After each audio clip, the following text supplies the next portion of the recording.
आजच्या अभिजात मराठी भाषेचा विकास व संवर्धन संवादी परिचर्चेच्या निमित्ताने आजचे प्रमुख पाहुणे आणि वक्ते श्री किरण कुलकर्णी आज आपल्यामध्ये उपस्थित राहिलेले आहेत।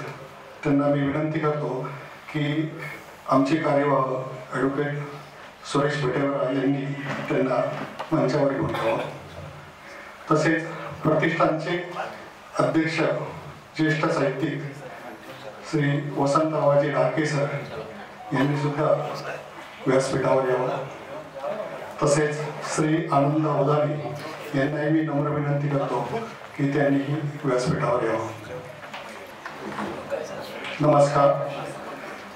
आज अतूट नातं आणि वृद्धिंगत करण्याचा दिवस आहे, म्हणून आपली मायबोली मराठी भाषा हिचा सर्वांगीण विकास व संवर्धन व्हावे म्हणून व मराठी भाषा प्रति आपली नाळ अधिक वृद्धिंगत व्हावी म्हणून आज कुसुमाग्रज प्रतिष्ठानने अभिजात मराठी भाषेचा विकास आणि संवर्धन या विषयावर एक संवादी परिचर्चा आयोजित केलेली आहे। त्यासाठी महाराष्ट्र शासनाचे सचिव मराठी भाषा सांस्कृतिक कार्य विभागाचे प्रमुख वक्ते म्हणून श्री आदरणीय किरण कुलकर्णी आपल्याला या कार्यक्रमासाठी लाभलेले आहेत। त्यांचे मी मनपूर्वक स्वागत करतो। तसेच कुसुमाग्रज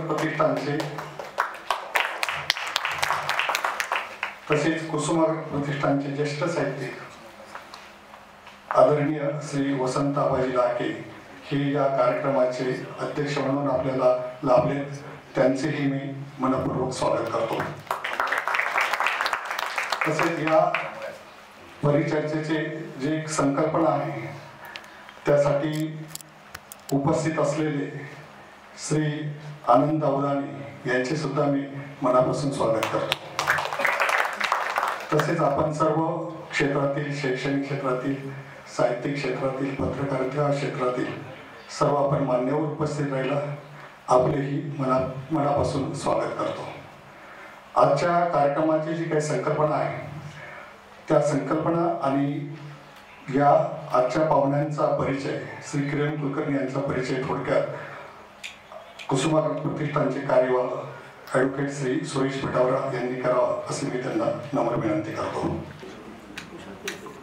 आपण कार्यक्रमाची सुरुवात कुसुमाग्रजांचं फोटोबायोग्राफी आणि कुसुमाग्रजांचं प्रसिद्ध नाटक नटसम्राट हे प्रमुख पाहुण्यांना देऊन त्यांचं स्वागत करतो। मी विनंती करतो आजच्या कार्यक्रमाचे अध्यक्ष श्री ढाके यांना की त्यांनी आजचे प्रमुख अतिथी यांना पुस्तक भेट देऊन त्यांचं स्वागत करावं।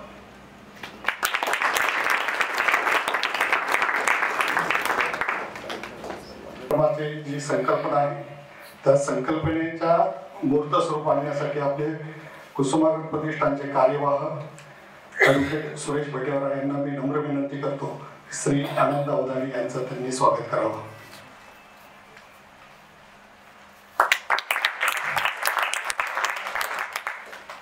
आजच्या कार्यक्रमाला अत्यंत निवडक आणि निमंत्रितांना आपण बरोबर 40 निमंत्रणं मी पाठवली होती आणि माझ्या माहितीप्रमाणे कोरम जवळपास पूर्ण आहे।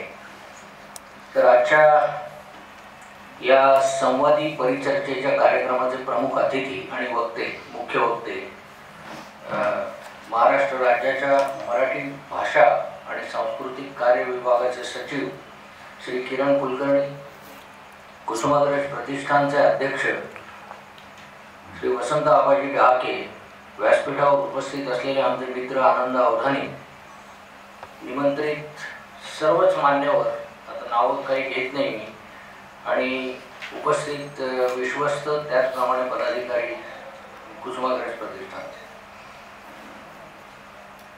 आज प्रमुख अतिथींचा परिचय मी थोडक्यात करून देणार आहे।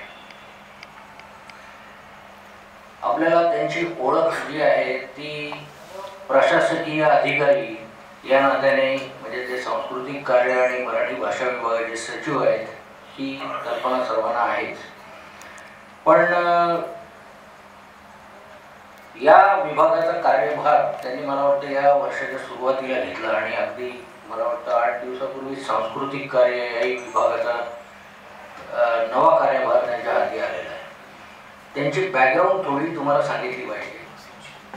श्रीरामपूरचे कुलकर्णी, त्यांचा जन्म मालेगावातला म्हणजे आपल्या जिल्ह्यातला.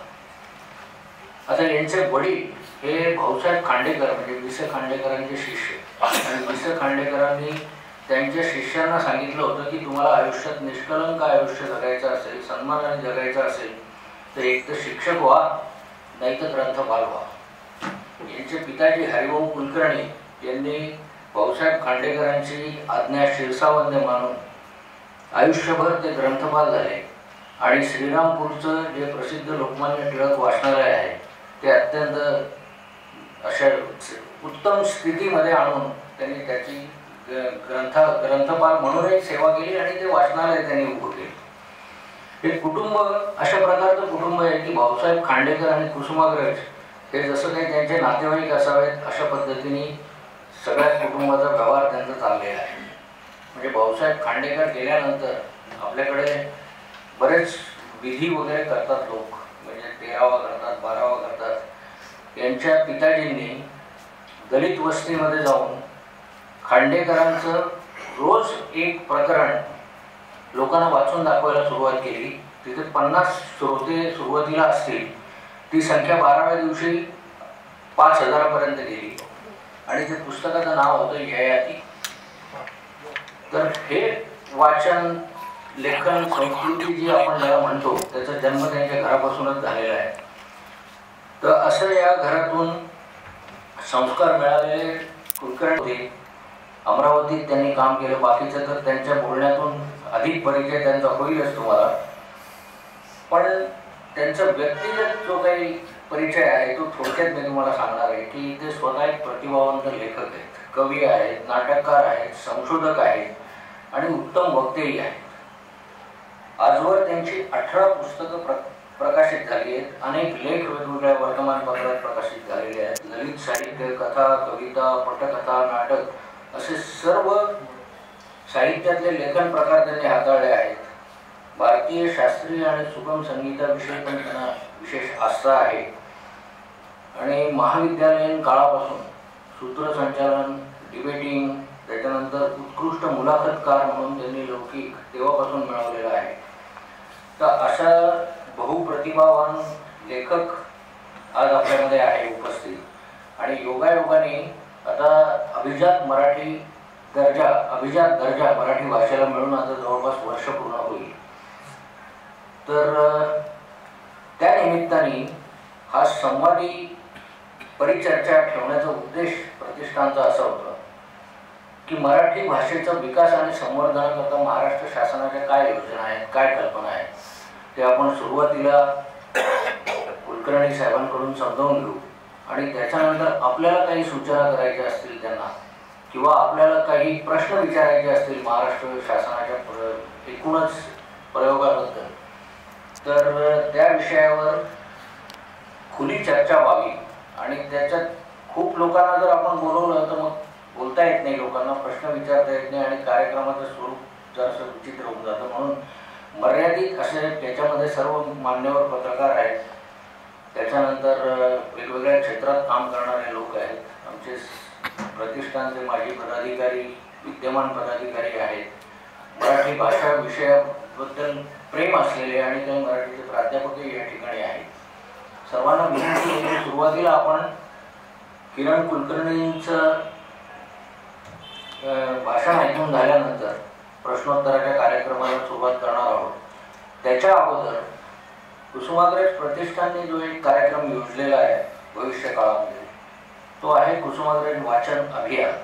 आणि ते अभियान कशा स्वरूपाचं असेल, त्याचं काय साधारणपणे संकल्पना आहे ती तुम्हाला आनंद अवधानींनी एक मॉडेल या प्रकारचं सोलापूरमध्ये, पुण्यामध्ये, अहिल्यानगर जिल्ह्यात केलेलं आहे. त्या विषयावर ते 5 मिनिटं बोलतील.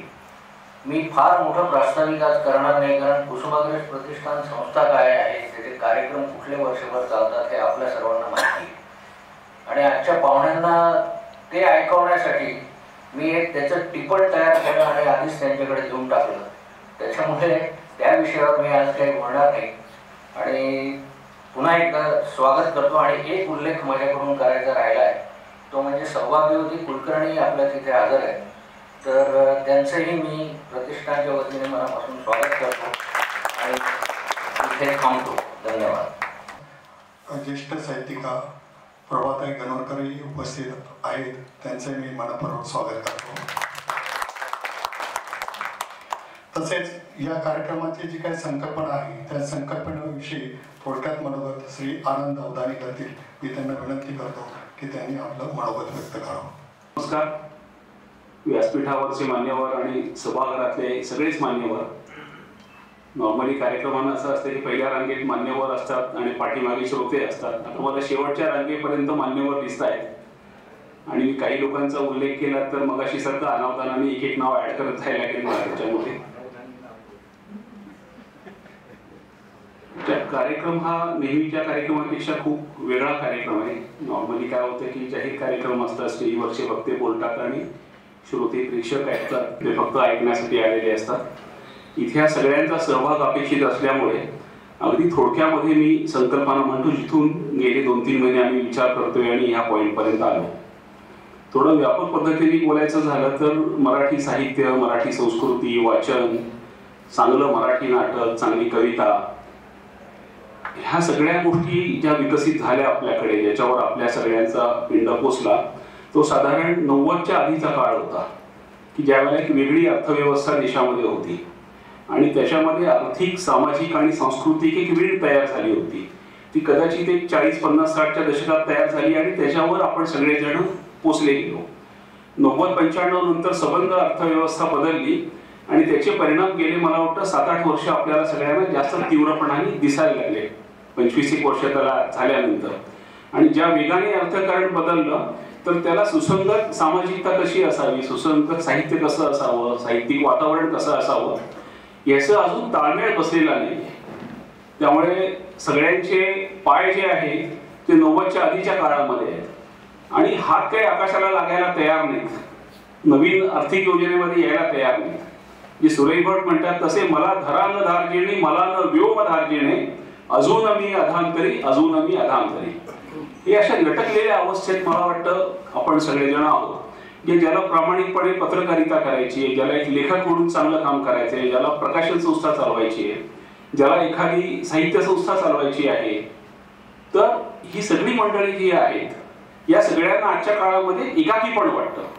या सगळ्या गदारोळामध्ये आपण एकटे आहोत आणि एकाकीपणाचा एक जो दुसरा पदर आहे तो हतबलतेचा पदर असतो आणि मग लोक धडपड करून आपापल्या पुरत्या काही ना काही गोष्टी करतात. अशा एका विस्कटलेल्या काळामध्ये जेव्हा आपण आहोत तेव्हा आपण सगळे आपला आपला रोल जो करतोय तो एकमेकाशी जोडून घेता येईल का? आणि किरण कुलकर्णींच्या रूपाने सर्जनशील अधिकारी आज आपल्यामध्ये आहेत, तर या सगळ्यामध्ये शासनाची भूमिका काय असेल? म्हणजे आता ज्या टप्प्यावर आपण आहोत तिथे कुठल्याही एका व्यक्तीचं, एका संस्थेचं, एका समाज घटकाचं काम उरलं नाही, हे सगळ्यांना मिळून करायला लागणार आहे.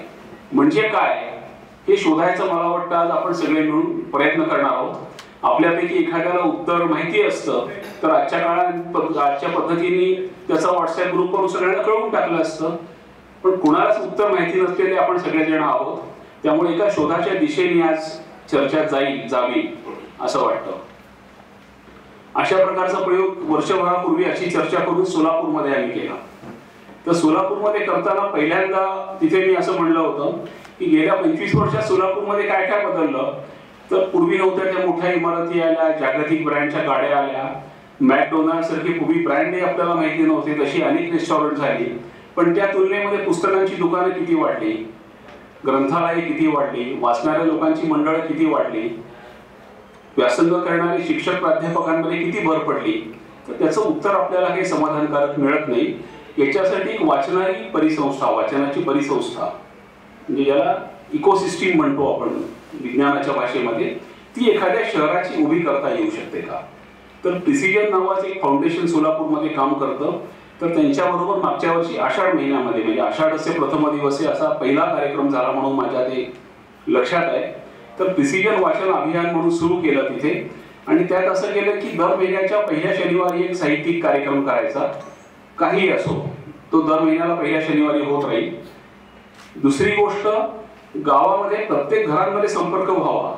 म्हणून 2 साहित्य पूर्ण वेळ वाचन कार्यकर्ते, वाचन दूत नेमायचे, त्यांना व्यवस्थित मानधन देऊन की ते घराघरामध्ये जातील, लोकांच्या वाचनाविषयी बोलतील, घरात किती पुस्तके, नवीन पुस्तकांची माहिती देतील, चांगल्या मासिकांची वर्गणी त्यांना घ्यायला सांगतील.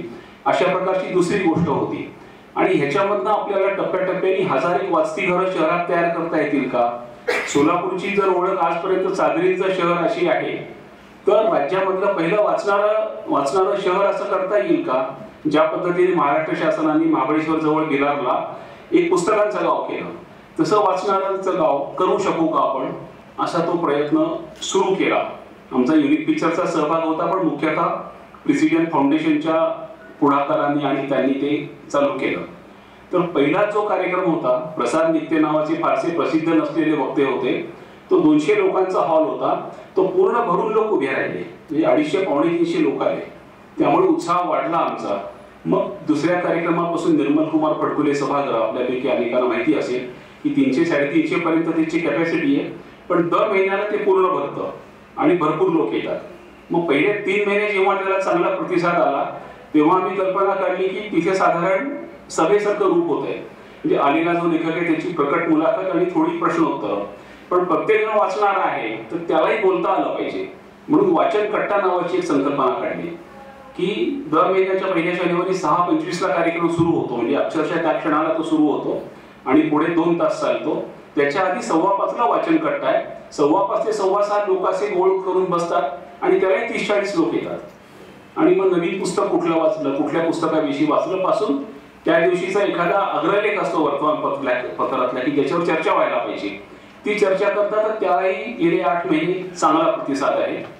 आणि आता आपल्याला माहिती असेल की मुंबईमध्ये मुंबई बुकीज नावाची एक संकल्पना आली आहे की एक गार्डन घेऊन एका बगीच्यामध्ये 100-200 लोक येतात आणि सगळे आपापली पुस्तकं घेऊन वाचत बसतात.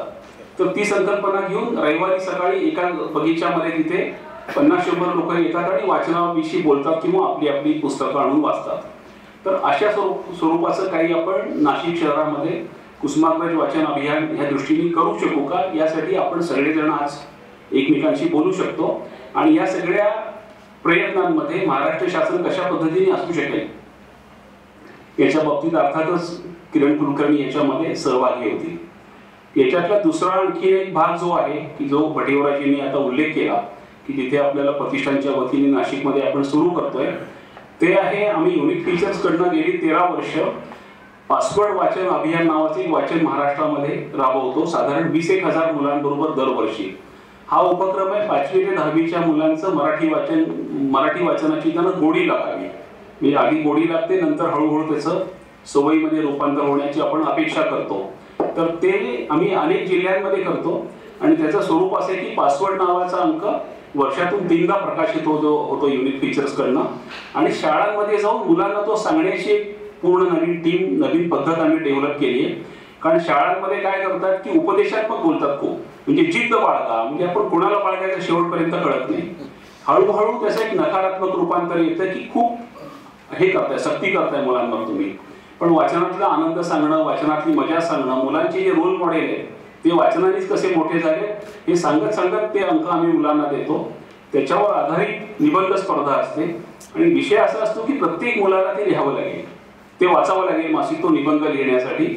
आणि 100% मुलं सहभागी होतात असा आमचा दरवर्षीचा अनुभव आहे. म्हणजे 20,000 अंक जर पोचवले आम्ही जिल्हा परिषद शाळा, महापालिकांच्या शाळा किंवा आदिवासी आश्रम शाळांमध्ये, तर 20,000 निबंध आमच्याकडे येतात आणि तेवढे तपासून त्याचा बक्षीस समारंभ होतो. हा उपक्रम एका वर्षातून एका शैक्षणिक वर्षामध्ये 3 वेळेला केला जातो. तर असा उपक्रम काही विद्यार्थ्यांबरोबर नाशिक शहरामध्ये काही महापालिकेच्या शाळा, काही खाजगी शाळांबरोबर करण्याची पण चर्चा चालू आहे. याच्याविषयी सविस्तर बोलता येईल, पण आपण मुख्य वक्त्यांच्या भाषणासाठी सगळे उत्सुक आहात, त्यामुळे या टप्प्यावर मी इथेच थांबतो. धन्यवाद. आजच्या कार्यक्रमाच्या संदर्भामध्ये मराठी वाचन संस्कृतीच्या बाबतीत ज्या काही उपाययोजना अवधानी सर करता येतात नाशिकमध्ये, ते खरोखरच कौतुकास्पद आहे. त्याची माहिती त्यांनी थोडक्यात आपल्याला सर्वांना दिली. आजच्या कार्यक्रमाचे प्रमुख वक्ते बहुआयामी व्यक्तिमत्व श्री किरण कुलकर्णी, महाराष्ट्र शासनाचे सांस्कृतिक आणि मराठी भाषा विभागाचे सचिव, यांना मी विनंती करतो की त्यांनी आपलं प्रमुख भाषण करावं. व्यासपीठावर उपस्थित डहाके सर, प्रतिष्ठानाचे कारभारी बटेलराजी, माझे मित्र आनंद अवधानी, खरं म्हणजे समोर अनेक मोठे चेहरे आहेत, प्रभाताई आहेत, सिसिलिया मॅडम आहेत, उत्तमजी आहेत, अनेक जण आहेत. सगळ्यांचं नाव घेणं शक्य नाही, पण उपस्थित सर्वांना नमस्कार. खरं म्हणजे मला जरा दडपण आलेलं आहे. दडपण येण्याची 2-3 कारणं फार स्पष्ट आहेत. एक म्हणजे अशा प्रकारचं कार्यक्रमाचं स्वरूप की एकूणच आत्ताच्या परिस्थितीबद्दल गंभीरतेने विचार करणारे आणि त्याबद्दल काही चर्चा करू इच्छिणारे सजग आणि संवेदनशील अशा मनाचे क्रियाशील लोक माझ्यासमोर आहेत. आणि अनेक ठिकाणी कित्येकदा म्हणजे मी आताच कांबळे सरांना सांगितलं की त्यांचं एक वाक्य मला खूप आवडलेलं मी अनेक ठिकाणी वापरलेलं आहे, जे त्यांना माहिती नाही, ती माहिती मी त्यांना आज दिली. त्यांचं जे वाक्य मी सगळीकडे वापरतो ते असं असतं की समस्येचं वर्णन करून समस्या सुटत नाही. आणि खरोखरच अनेक कार्यक्रमांना मी जातो, अनेक लोकांशी बोलतो, अनेक चांगली लोक बोलतात, माझ्याशी भेटतात, चर्चा होते काही. पण खरं सांगू का, त्यातल्या 90-95% वेळा समस्येचं वर्णन करण्यात वेळ जातो आणि मग एक प्रकारची निराशाच वाढते, पसरते, इकडे तिकडे जाते. आणि मग मुद्दा असा की आपण एकमेकांना आपल्याला जे वाटतंय, परिस्थिती अशी आहे, परिस्थिती तशी आहे, हे सांगत बसल्याने काय घडणार, काय फरक कसा होईल. आणि म्हणून मी आता दडपण आलं हे अशासाठी म्हटलं की हा ग्रुप वेगळा आहे, हा मॉब वेगळा आहे.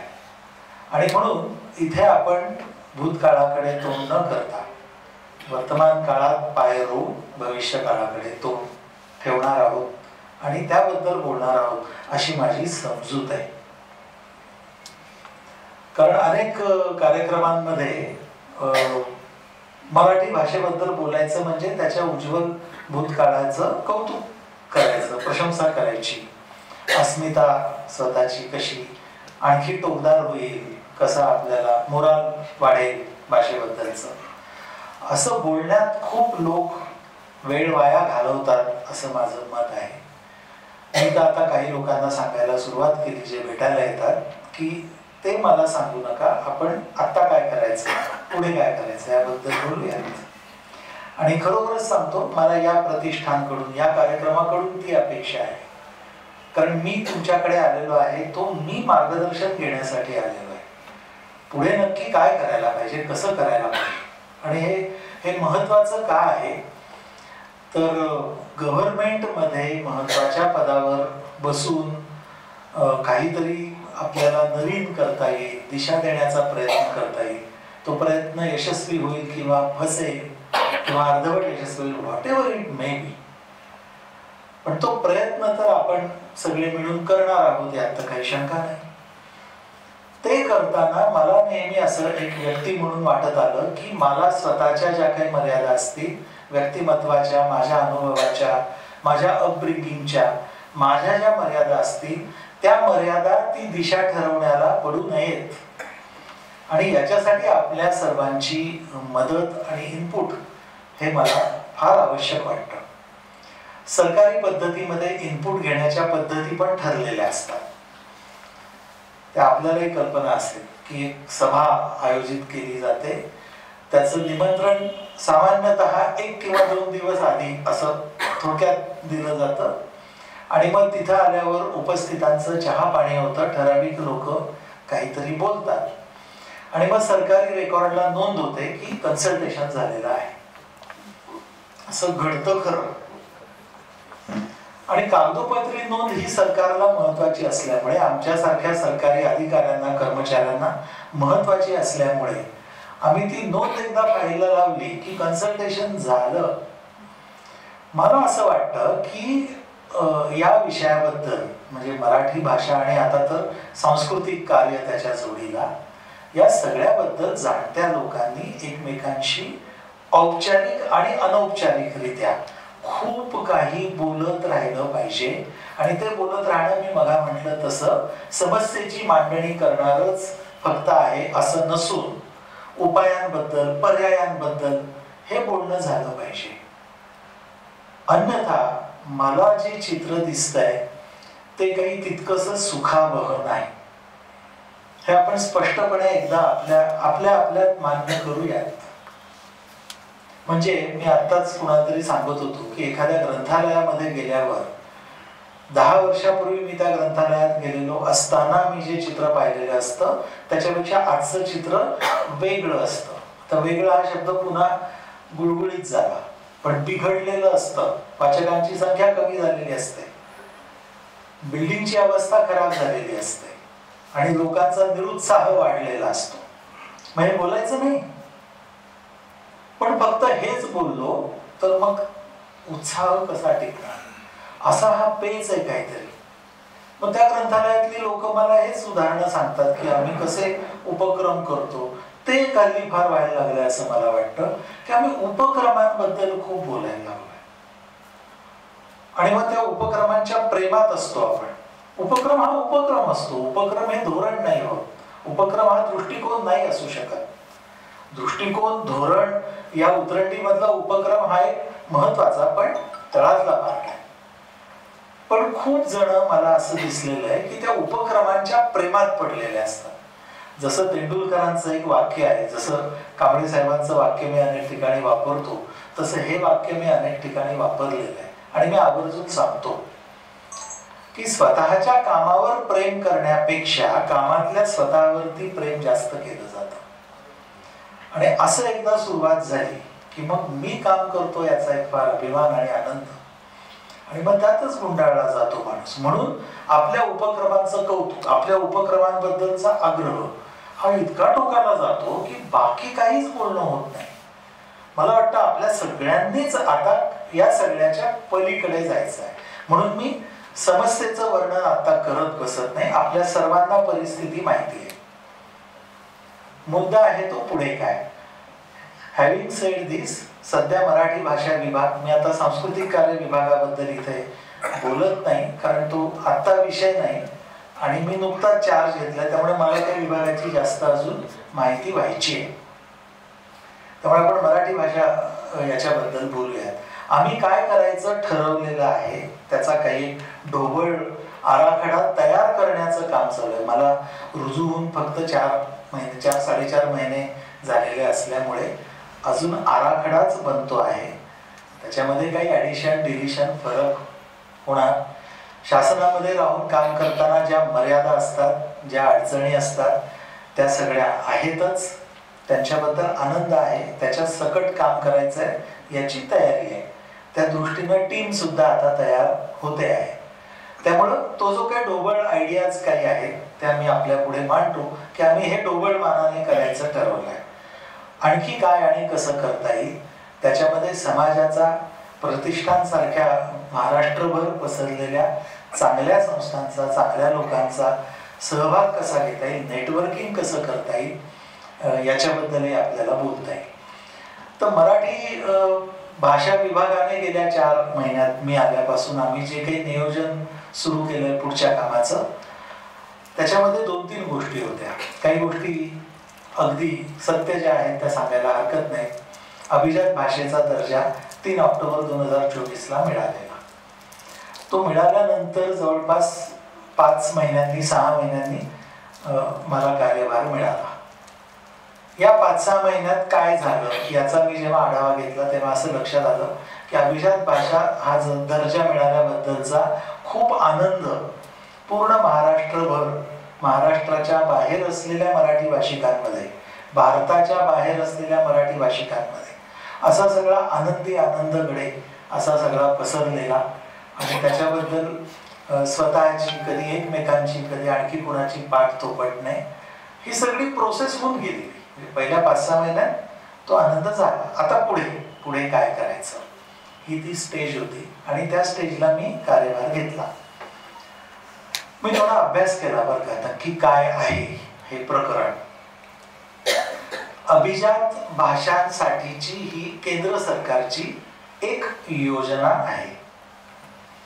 अनेक योजना आहेत ना केंद्र सरकार, उज्ज्वला गॅस योजनेपासून अनेक योजना आहेत. तशी ही अभिजात भारतीय भाषांसाठीची योजना आहे.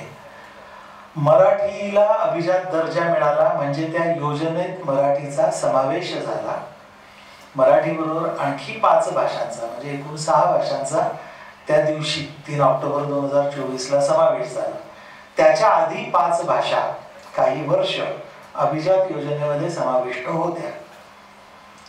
एवढी फॅक्च्युअल माहिती मिळाल्यावर मी आणखी 2 गोष्टींची माहिती घेतली. ती म्हणजे आधीच्या 5 भाषांचं काय काय झालेलं आहे आणि या योजनेत समाविष्ट झाल्यावर काय काय घडणार आहे मराठीच्या बाबतीत.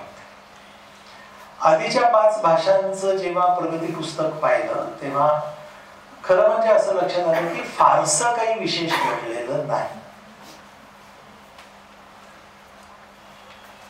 दुसरं, मराठीच्या बाबतीत काय मिळणार आहे तर केंद्र शासनाने अशी भूमिका घेतली की ही तुम्ही ठरवा कसं करायचं काय करायचं, तुम्ही प्रोजेक्ट पाठवा आम्ही त्याला मान्यता देऊ.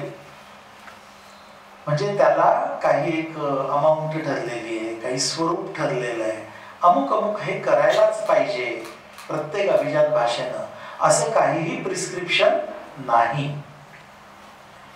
प्रिस्क्रिप्शन काय होतं जुन्या GR मध्ये 2004च्या तर 2 आंतरराष्ट्रीय पारितोषिक देण्यात यावी आणि युनिव्हर्सिटीजमध्ये अभिजात भाषेसाठी अध्यासनं तयार करण्यात यावी अशा या 2 गोष्टींच्या अपेक्षा व्यक्त केलेल्या, या व्यतिरिक्त काय. आणि मग आम्ही जेव्हा चौकशी केली की काय करायचंय पुढे तर ते तुम्ही ठरवा. बरं, मग आम्ही ठरवा तर मग आम्ही आमचे कल्पनांचे घोडे उडायला लागले. आम्ही खूप विचार केला काय करता येईल कसं करता येईल आणि मग आम्ही प्रोसिजर पाहायला गेलो. ती प्रोसिजर असं म्हणते की एक सेंटर ऑफ एक्सलन्स तयार करा. हे सेंटर ऑफ एक्सलन्स हे केंद्र सरकारचंच असेल, त्यावरती तुमच्या मराठी भाषेचे 4 लोक असायला त्यांची हरकत नाही. आणि मग जे काही प्रोजेक्ट पाठवायचे ते या सेंटर ऑफ एक्सलन्सनेच पाठवायला पाहिजे. राज्य शासनाने किंवा दुसऱ्या कोणी पाठवले तर केंद्र शासन काही विचार करत नाही त्याचा. म्हणजे आता पहिल्यांदा काय करायला पाहिजे तर सेंटर ऑफ एक्सलन्स करायला पाहिजे. मग ते त्यांच्या सगळ्या फॉर्मॅटमध्ये सगळं ते लिहून सगळं तयार करून ते आता पाठवलेलं आहे आणि ते नोटिफिकेशनच्या त्याची वाट बघत आहे. केंद्र शासन जेव्हा नोटिफिकेशन काढेल तेव्हा सेंटर ऑफ एक्सलन्स स्थापन होईल, ज्याच्यात आपली 4 मंडळी असतील, बाकी केंद्र शासनाची मंडळी असतील. त्यांच्या मार्फत आपण जेव्हा प्रोजेक्ट पाठवू त्याच्यानंतर ते मान्य होणार आणि मग येईल. ही मी आपल्याला सगळी वस्तुस्थिती काय आहे ती मी फार स्पष्टपणे सांगतो आहे. याच्यामध्ये कुठलीही निगेटिव्हिटी नाही, पॉझिटिव्हिटी पण नाही. हे असं आहे, ही फक्त माहिती आहे. मुद्दा असा की ही जर अशी माहिती असेल तर आपण काय करणार. आम्ही असा एक स्टँड घेऊ इच्छितो की केंद्र शासनाची ही एक योजना आहे, मग केवळ या योजनेमार्फतच आपल्या मराठी भाषेचं अभिजात, आता झाल्यानंतर म्हणणं चुकीचंच आहे ना, अभिजात होतीच, दर्जा दिला म्हणजे त्या योजनेत त्यांनी समाविष्ट केलेलं आहे, विच इज ओके. ती गोष्ट महत्वाची आहेच, पण त्याला किती महत्व आहे. आम्ही आमचं करतो, आम्ही आमचं ठरवतो. आणि म्हणून मी काही राज्यकर्त्यांपैकी प्रशासनापैकी काही जाणत्या लोकांशी बोललो आणि आम्ही असा दृष्टिकोन घेऊ इच्छितो की केंद्र शासनाचं ते सेंटर ऑफ एक्सलन्स कधी तयार होईल ते होईल. त्यांना प्रोजेक्ट जेव्हा पाठवले जातील तेव्हा जातील, त्यांना मान्य करायचे असतील तेव्हा ते करतील, मान्य करायचे तेवढ्या रकमेचे करतील. त्याच्यासाठी आपण थांबायची काही गरज नाही, आपण काम सुरू करू. मग हे काम सुरू करण्यासाठी जो काही फंड लागणार आहे तो राज्य शासनाकडून उभं करू, हा झाला एक भाग. पण राज्य शासनाकडून उभं करण्यामध्ये सुद्धा अनेक तांत्रिक, आर्थिक, ठीक आहे, राजकीय, मी सांस्कृतिक नाही म्हणणार, अडचणी आहेत. मग म्हणून आम्ही तिसरा मुद्दा आता असा म्हणतोय की आपण देणग्या, तर देणग्या म्हटलं तरी आपल्या सर्वसामान्य मराठी माणसाच्या मनात ज्या गोष्टी येतात की एक तर मराठी माणूस सहजासहजी देणगी देत नाही, त्यामुळे मग हा पैसा कसा उभा राहणार, ही नुसती बोलायचीच गोष्ट झाली. म्हणून मी पुढचा शब्द वापरतो, आपण CSR मधनं उभे करू. आणि ही ट्रिक बहुतेक यशस्वी होते आहे असं मला दिसत आहे. अनेक मराठी उद्योजक आहेत आणि CSR द्यायला ते मराठीच असायला पाहिजे याची पण गरज नाही. आमची तर जिद्द अशी आहे की मुंबईमध्ये खूप मोठे उद्योजक आहेत, अगदी राष्ट्रीय आंतरराष्ट्रीय पातळीवरचे उद्योजक आहेत. त्यांना मराठी भाषेसाठी शब्द जर टाकला तर ते पैसा देते.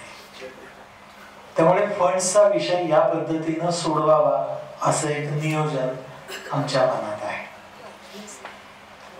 आता काय करायचं, ऍक्टिव्हिटीज काय उपक्रम कोणते ठरवायचे हा प्रश्न आहे. त्याच्यामध्ये डहाके सरांनी सकाळच्याच त्यांच्या एका भाषणामध्ये सांगितल्याप्रमाणे प्रायोरिटीचे उपक्रम 2 आहेत. प्रायोरिटीचे त्यात एक आहे तो अनुवादाचा. डहाके सरांनी उल्लेख केलाच होता भाषणामध्ये. माझ्यानंतर आपलं भाषण झाल्यामुळे मी आपल्याला सांगू शकलो नाही, पण आपलं मराठी भाषा विद्यापीठ हे पारंपरिक विद्यापीठ रिद्धपूर अमरावती इथे स्थापन झालेलं आहे.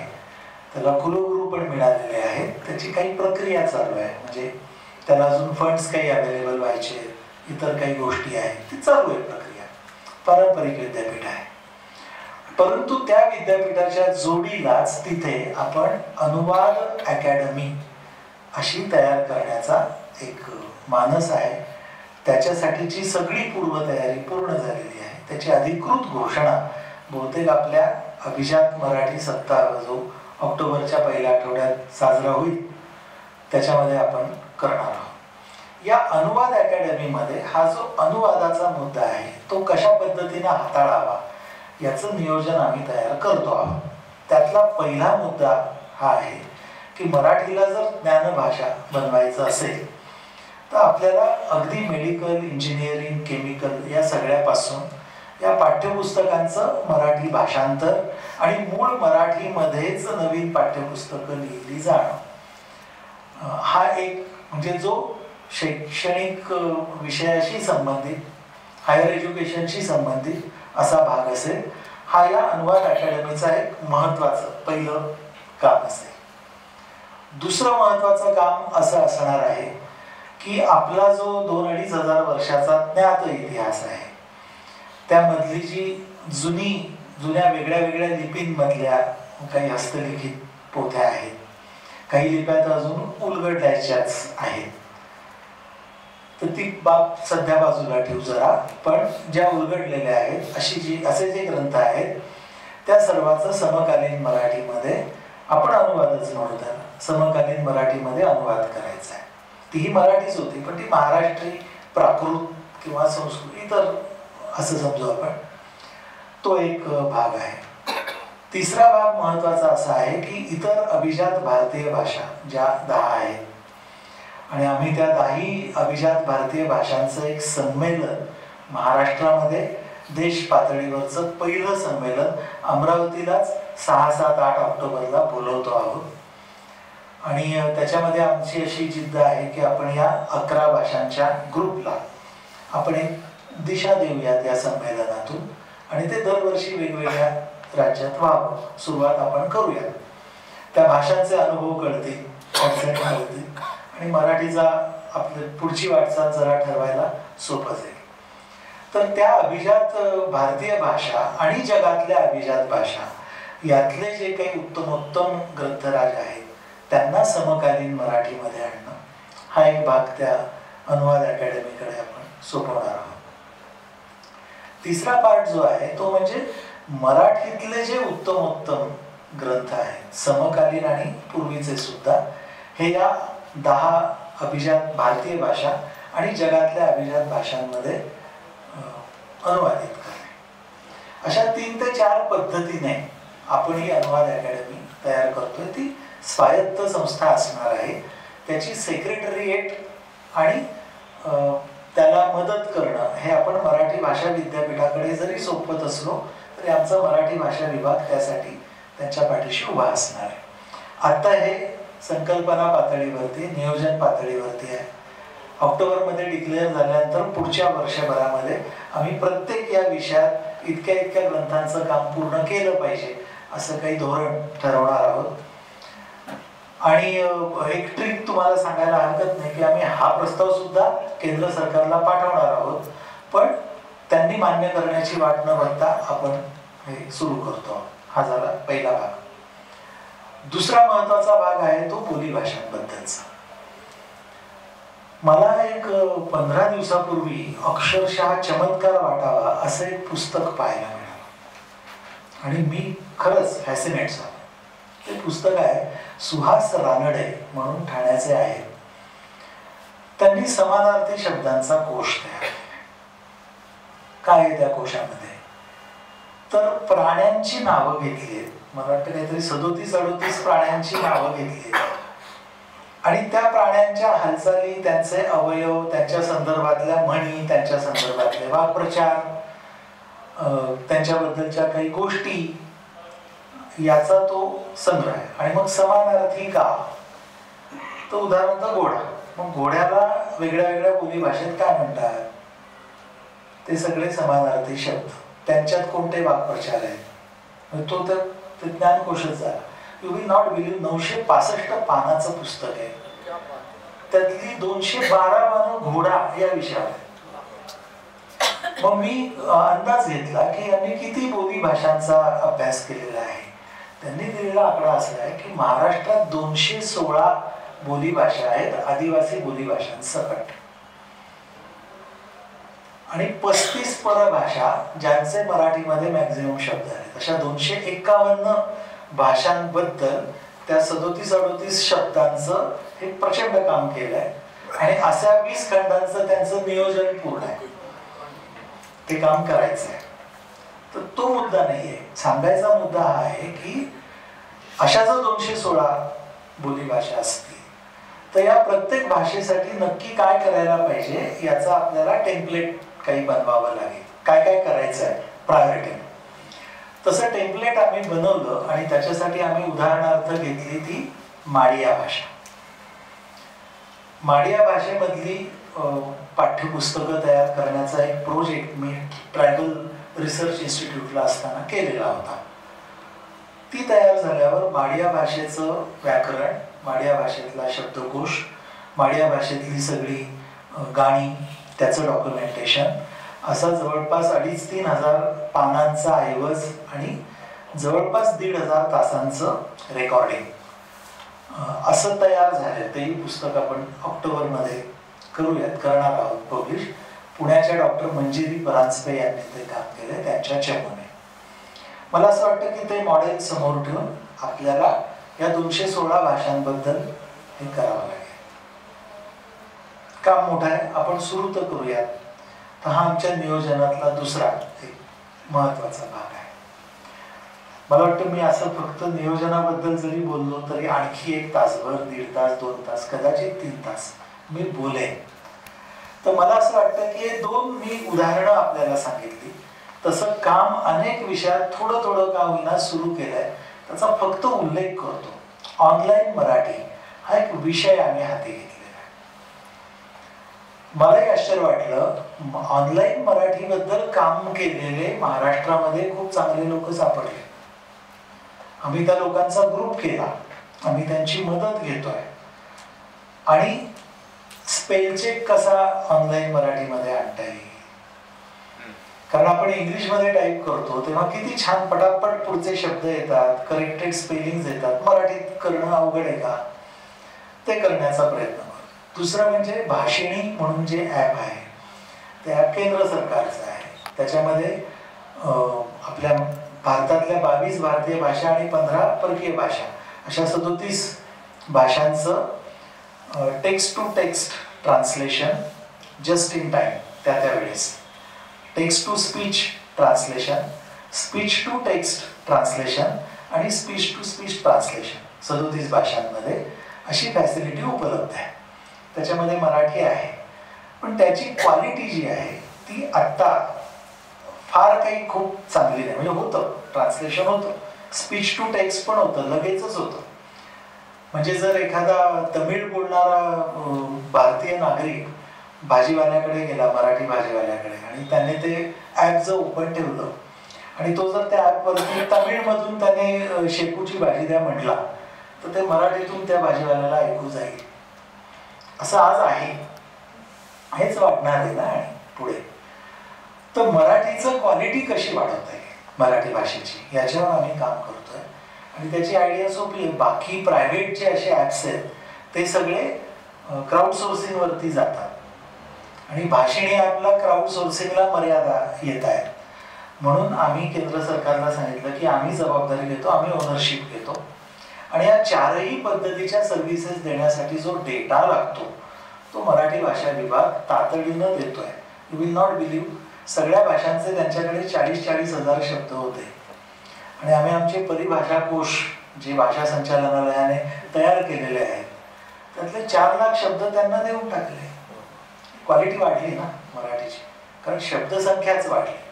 आता आमच्या पुढे चॅलेंज आहे ते वेगळ्या वेगळ्या एरियात आपले जे हेल आहेत, टोन्स आहेत मराठी भाषेचे. सोलापुरी माणूस जेव्हा स्पीच बोलेल तेव्हा त्याचं टेक्स्ट करताना त्याचा हेल समजला पाहिजे ना त्या सॉफ्टवेअरला, तसाच नागपूरचा समजला पाहिजे, खानदेशी समजला पाहिजे.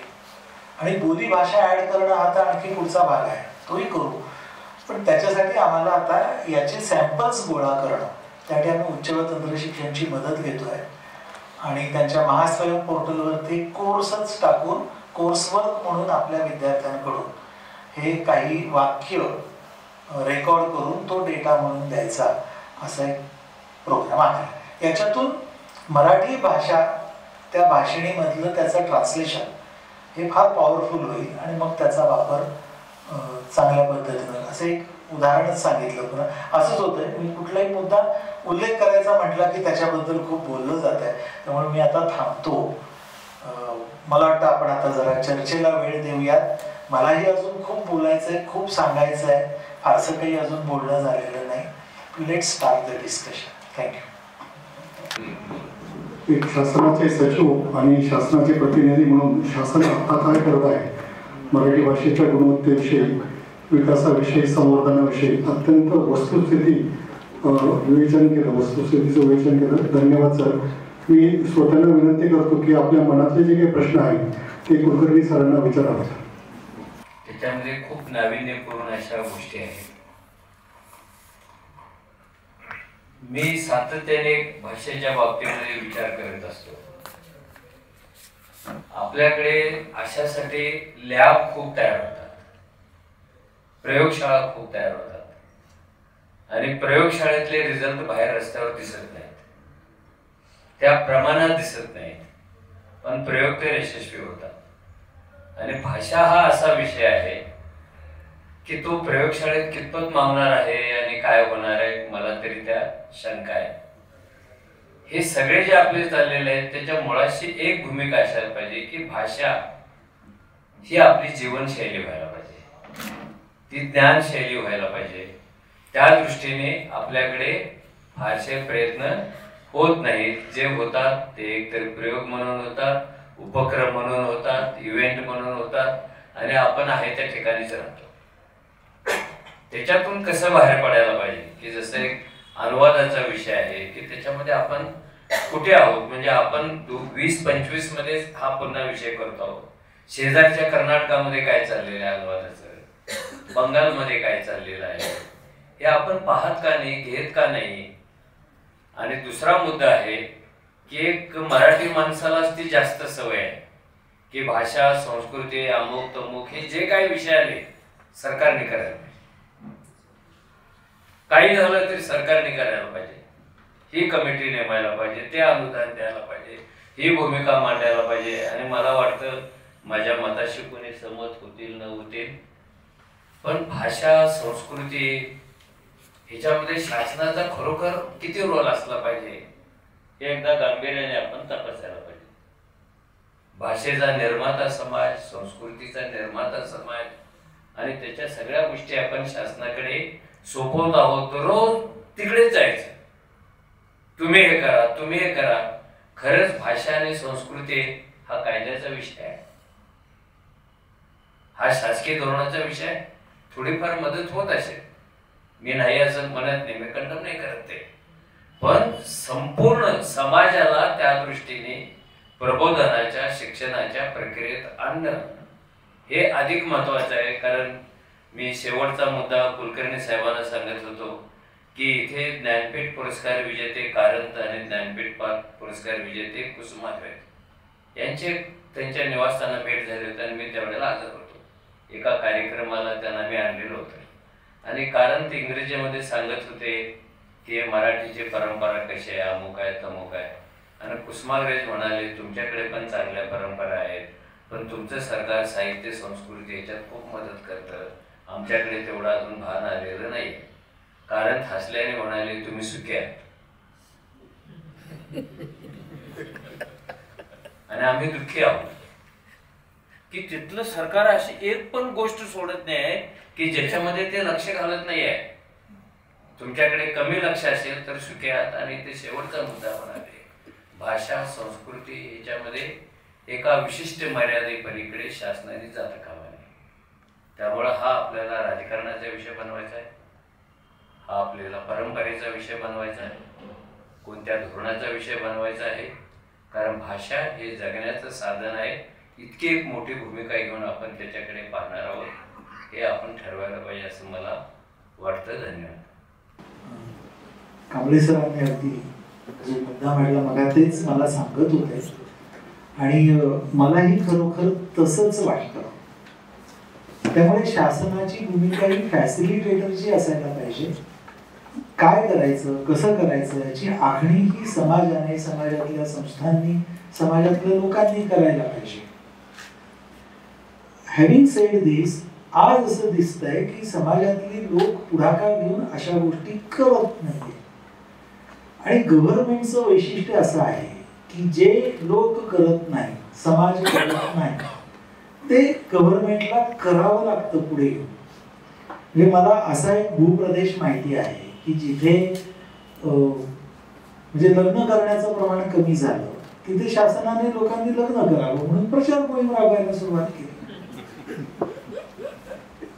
म्हणजे जिथे कमी तिथे आम्ही, असं गव्हर्नमेंटचं असतं.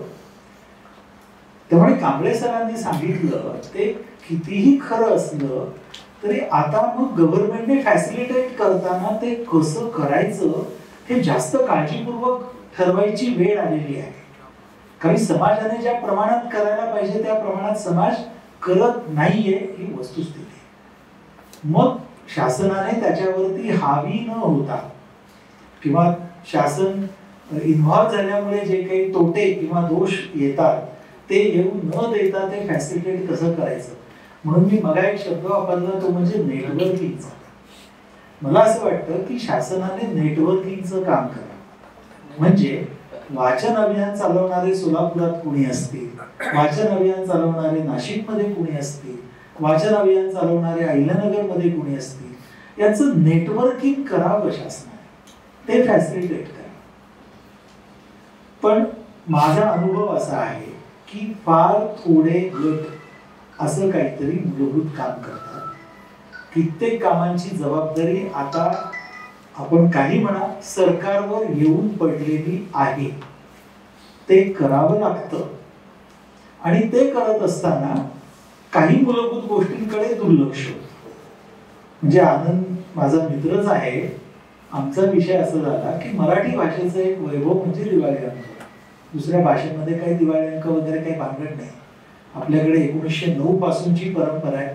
400 पेक्षा जास्त दिवाळी अंक आजही पब्लिश होतात. त्यातल्या अनेक अंकांनी 25-50 वर्ष पूर्ण केलेली आहे. 100 वर्ष पूर्ण केली. मग आता बघा, म्हणजे आपलाच हाच मुद्दा मला दिवाळी अंक या विषयावरती फार स्पेसिफिक जाणवतोय. मग दिवाळी अंक या पद्धतीने होत आहेत, यात गव्हर्नमेंटचा काय सहभाग आहे आतापर्यंत? शून्य. दिवाळी अंकांसाठी गव्हर्नमेंटने काय केलेलं आहे? DGIPR मार्फत काय 5-50 अंकांना जाहिराती दिल्या जातील तेवढंच. दिवाळी अंकासाठी म्हणून गव्हर्नमेंटने काही केलं नाही. त्याच्याकडे दोन्ही पद्धतीने बघता येतं की गव्हर्नमेंटने काही केलेलं नाही म्हणूनच कदाचित ते असंही म्हणतायत. पण आताही गव्हर्नमेंटने काही केलं नाही. काय घडेल पुढे असं दिसतंय? काय परिस्थिती आहे दिवाळी अंकांची? काय परिस्थिती आहे दर्जाची? मग करायचं तर नक्की काय करायला पाहिजे हे आखायचं आहे ना. तेच तर चॅलेंज आहे ना. नाही ते इन्व्हेजन तर व्हायला नको, म्हणजे कारण म्हणतात त्याप्रमाणे त्याचे तोटे तर व्हायला नको, पण ते जगायला तर पाहिजे, क्वालिटी तर जगायला पाहिजे. थोडक्यात कॅटलिस्टचा रोल करावा लागणार आहे, जो अवघड आहे, पण तो करता येईल. आपण सगळे मिळून असे वेगळ्या वेगळ्या क्षेत्रामधले मार्ग जर शोधले तर अशा काही गोष्टी आपल्याला सुचतील की गव्हर्नमेंटने हे असं करावं, ते नॉन इन्व्हेसिव्ह होईल, तरी ते टिकेल आणि तरी चांगल्या पद्धतीनं चालेल. मी कदाचित शासकीय अधिकारी असल्यामुळे इतका आशावादी असेल. काही लोकांना गव्हर्नमेंटचा फार वेगळा अनुभव वर्षानुवर्ष आल्यामुळे ते म्हणतील की नाही असं होणंच शक्य नाही. गव्हर्नमेंटने हात घातला की पुढे जे काय व्हायचं ते होईलच. पण मला असं वाटतं बरं का की हे शक्य आहे. शासनाची प्रशासनाची भूमिका आहे ही आपल्याला आखता येईल. कदाचित पुन्हा पुन्हा अशा चर्चा कराव्या. नमस्कार, मी नरेश महाजन. एक भाबडा प्रश्न असा विचारतोय की सगळ्या ज्येष्ठ नागरिकांसाठी आज सकाळपासून परीक्षा झाली, आपल्यासाठी झाली. खूप आनंद वाटला, खूप छान छान वाक्य ऐकायला मिळाली. खूप खर्च झाला आहे त्याचाही काही हरकत नाही. मूळ भाग जो आहे हे सगळं आपल्यासाठी पेक्षा जी पिढी पुढे घडणार आहे, आपण हे सगळं कशासाठी साहित्य निर्मिती, प्रत्येकाचं आयुष्य सुंदर जावं, संपन्न व्हावं, प्रत्येक व्यक्तीचं आयुष्य छान व्हावं म्हणून ही साहित्य निर्मिती आहे. मग त्यासाठी ही जी साहित्य निर्मिती आहे तिचा जो पाया आहे शालेय विभाग. या शाळेसाठी जिथून निर्माण, आता या ठिकाणी अवधानी सारखे कार्यकर्ते ते काही शाळांमध्ये पासपोर्ट सारखी मासिकावर नेऊन असे कार्यकर्ते किती आहेत. मूळ जो भाग आहे तो शालेय जीवनामध्ये संस्कार, वाचनाचे संस्कार होणं फार महत्वाचं आहे. मी स्वतः शिक्षक होतो. अनेक शाळांमध्ये शिक्षकांना सुद्धा आपल्या शाळेमध्ये वाचनालय आहे माहीत नाही. विद्यार्थ्यांना तर ती पुस्तकं दिलीच जात नव्हती. तर अशा प्रकारे मुळामध्ये शालेय जीवनामध्येच वाचनाची गोडी निर्माण झाली तर पुढे सगळ्या परिषदा वगैरे त्या पुढच्या गोष्टी. आता काय आमचे सगळे वय लक्षात घेतात, आता आमचा काय उपयोग असा फार नाही. चांगले कार्यकर्ते निर्माण कधी होतील तर हे सगळे कार्यकर्ते शिक्षकांमध्ये आहेत. शिक्षकांच्या परिषदा घेतल्या पाहिजेत, कारण तेच खरे कार्यकर्ते शाळांमध्ये उपलब्ध आहेत. अवधानीसारखे असे एखाद्या गावात एखादा कार्यकर्ता, रामराणेसारखे एखादे कार्यकर्ते आहेत, पण असे कार्यकर्ते शिक्षकांमध्येच आहेत आणि तेच त्या विद्यार्थ्यांशी जवळीक साधतात. म्हणून त्या विद्यार्थ्यांना चांगलं घडवण्यासाठी तर ती पुढची पिढी जी आहे ती भाषा सौंदर्याकडे जाईल, भाषा केंद्रित शिक्षणाकडे जाईल. आणि म्हणून मला असं वाटतं की शालेय विभागाकडे, अनेक शाळांमध्ये वाचनालय नाही, पालकांची पुस्तकं घेण्याची ऐपत नाही आहे, पुस्तकांची वाचनाची काय गरज आहे हे मुलांना शालेय पातळीवरती समजून सांगण्याची फार गरज आहे असं मला वाटतं. आणि म्हणून शिक्षकांच्या परिषदा घेतल्या पाहिजेत. इतर ज्या समाजातल्या कार्यकर्त्यांच्या परिषदांपेक्षा प्रत्येक शाळेमध्ये जाऊन त्या त्या विभागातल्या शिक्षकांच्या परिषदा घेतल्या पाहिजेत. त्यांना रिफ्रेशर कोर्स दिला पाहिजे, त्यांना समजावून सांगितलं पाहिजे की तुम्ही विद्यार्थ्यांकडे चांगले नागरिक घडवण्यासाठी वाचनाच्या भूमिकेतून काय करता येईल, साहित्याच्या अभ्यासातून काय करता येईल हे पाहिलं पाहिजे. बाकी याच्यात तपशीलवार बरंच बोलता येईल, पण इतरांनी बोलायचे म्हणून मी एवढा मुद्दा या ठिकाणी खूप थोडक्यात दोनच मुद्दे म्हणतो. पहिला मुद्दा आग्रह भाषेचा की दुराग्रह या विषयावरती भूमिका मांडणं आवश्यक आहे. आणि दुसरा मुद्दा जो आहे तो म्हणजे आपण दरवेळेला वाचन हे फक्त पुस्तक किंवा वर्तमानपत्र किंवा छापील अशा स्वरूपाच्या वाचनाविषयी बोलतोय. पण आज जर आपण तरुण मुलं किंवा त्याच्यापेक्षा लहान शाळेमध्ये जाणारी मुलं पाहिली तर त्यांची वाचन करण्याची पद्धतच वेगळी आहे. बऱ्याच वेळेला ते वाचन करत नाही, ते ऐकतात. म्हणजे आता ऑडिबल वगैरे तर इंग्रजी भाषेत आहे, आता मराठीत पण आलेलं आहे. पण त्यांनी सुद्धा भाषेची समृद्धी वाढतेच, त्यांनी सुद्धा भाषेचं संवर्धन होतच. तर इतर जे मीडियम आहेत किंवा इतर जो मीडिया आहे त्याच्याबद्दल आपण काही विचार करणार आहोत का? फक्त वाचन म्हणजे छापलेलं काहीतरी वाचलं, याच्या पलीकडे वाचन असू शकतं किंवा वाचनापेक्षा पण पलीकडे जाऊन काही अनुभूती मिळू शकते भाषेची आपल्याला, याचा विचार काय करता येईल? थोडक्यात 2च मुद्दे. नमस्कार, मी हेमंत कर्णिक. मी अक्षय या दिवाळ्यांकाचा संपादनात माझा सहभाग असतो. मला 4 गोष्टींबद्दल इकडे बोलायचं आहे. त्यापैकी पहिली गोष्ट म्हणजे मराठी भाषेसाठी काहीतरी करणं म्हणजे याला अनेक अंग आहेत. त्यातलं एक म्हणजे वाचन संस्कृती वाढवणं. त्यासाठी आनंद अवधानी जे काही बोलले ते फार चांगलं होतं, मुलाचं होतं. त्यांचे प्रयत्न चांगले आहेत, योग्य दिशेने चाललेले आहेत, ते वाढावेत यासाठी मी त्यांना शुभेच्छा देतो. त्याने जे म्हटलं की जेवढे अंक आम्ही मुलांपर्यंत देतो तेवढ्या संख्येने आमच्याकडे निबंध येतात, ही फारच मोठी गोष्ट वाटते मला, एवढी मुलं लिहित असतील तर. आणि ते कसं त्याला प्रोत्साहन द्यावं हे मी त्यांना सांगण्यापेक्षा त्यांना ते चांगलं सुचेल. हा एक भाग झाला. परिभाषेचा उल्लेख तुम्ही केला. तर परिभाषा कशी असावी, वैज्ञानिक परिभाषा कोश हा ज्ञानकोशाचा भागच आहे, 18वा खंड परिभाषा कोशच आहे. पण आता उदाहरणार्थ लोकसत्तामध्ये मराठी विज्ञान परिषदेचा एक लहानसा कॉलम गेली काही वर्ष येतो आहे आणि ते अगदी अतिशय आग्रहाने बहुतेक इंग्रजी शब्दांना मराठी शब्द वापरायचा प्रयत्न करतात. तो परिभाषा रूढ करण्याचाच प्रयत्न आहे असं मला वाटतं. अर्थात त्यांचे जे प्रतिशब्द असतात ते संस्कृत प्रचूर असतात आणि ते काहीसे कृत्रिम वाटतात. तर त्याबद्दल काय करता येईल, कसं करता येईल यासाठी काहीतरी एक विचार मंथन व्हायला हवं. ते विज्ञान परिषदेवरच सोडून द्यायला असं मला वाटत नाही. कारण मराठी कसं असतं, तर मुंबई पुण्यात राहता, इकडे हे नाशिक आहे, पण एका ठराविक विशिष्ट वर्गात जर मराठी फिरत राहिली तर त्या वर्गाच्या बाहेरच्या लोकांच्या वापरात असलेले शब्द येतच नाही आतमध्ये आणि ते असतात. तर त्यासाठी काहीतरी करायला हवं. हा दुसरा भाग होता. तिसरं, मराठीच्यासाठी आपण इकडे जमलो आहोत आणि मराठीचं भलं व्हावं, ती वाढावी, तिला प्रतिष्ठा मिळावी यासाठी आपण प्रयत्न करतो आहोत. याचा एक भाग म्हणून मला वाटतं की तोही उल्लेख मी केला सरांनी की मराठीमध्ये असलेलं साहित्य, जुनं साहित्य आणि आजचं साहित्य हे इतर भाषांमध्ये जाणं आवश्यक आहे. इतर भाषांमध्ये साहित्य मराठीत येतच असतं. ते प्रकाशक लोकप्रिय साहित्य विशेषतः प्रकाशक पटकन उचलतात आणि मराठीत आणतात. आणि जुनं आता खांडेकर सगळे तमिळमध्ये गेलेले आहेत किंवा बंगालामध्ये शरदचंद्र हा संपूर्ण वरळकरांनी मराठीत आणलेला आहे. हे एका पातळीवर चालूच असतं. पण मराठीतलं चांगलं साहित्य हे इतर भाषांमध्ये जाणं, इतर भाषा म्हणजे दोन्ही बाजूनी, भारतातली इतर भाषा आणि परदेशी भाषा इंग्रजीच्या माध्यमातून जायला हवं.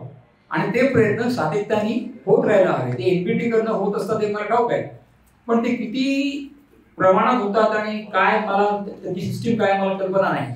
पण ते एक चांगलं काम आपण हाती घेऊ शकतो. आणि एक शेवटचा मुद्दा मला असा मांडायचा आहे, काही वर्षांपूर्वी डेक्कन कॉलेजमध्ये जसं माझाही सहभाग त्यामध्ये होता, डॉक्टर अशोक केळकर यांनी एक 70,000 शब्द डिक्शनरी बनवायला सुरुवात केली होती. मराठीचा एका शब्दाचा मराठी अर्थ आणि इंग्रजी अर्थ. त्या अगोदर त्यांनी 2 निबंध आंतरराष्ट्रीय परिषदेत वाचले होते आणि त्या निबंधाचा विषय होता की डिक्शनरी एक विज्ञान आहे की शब्दाचा अर्थ कसा द्यायचा, पहिला उच्चार द्यायचा, मग काय द्यायचं, हे त्याचं एक सायन्सच आहे. पण ते सायन्स जे आहे ते युरोपात घडलेलं आहे. भारतीय भाषांसाठी आपल्याला त्यामध्ये काहीतरी थोडासा बदल करावा लागेल.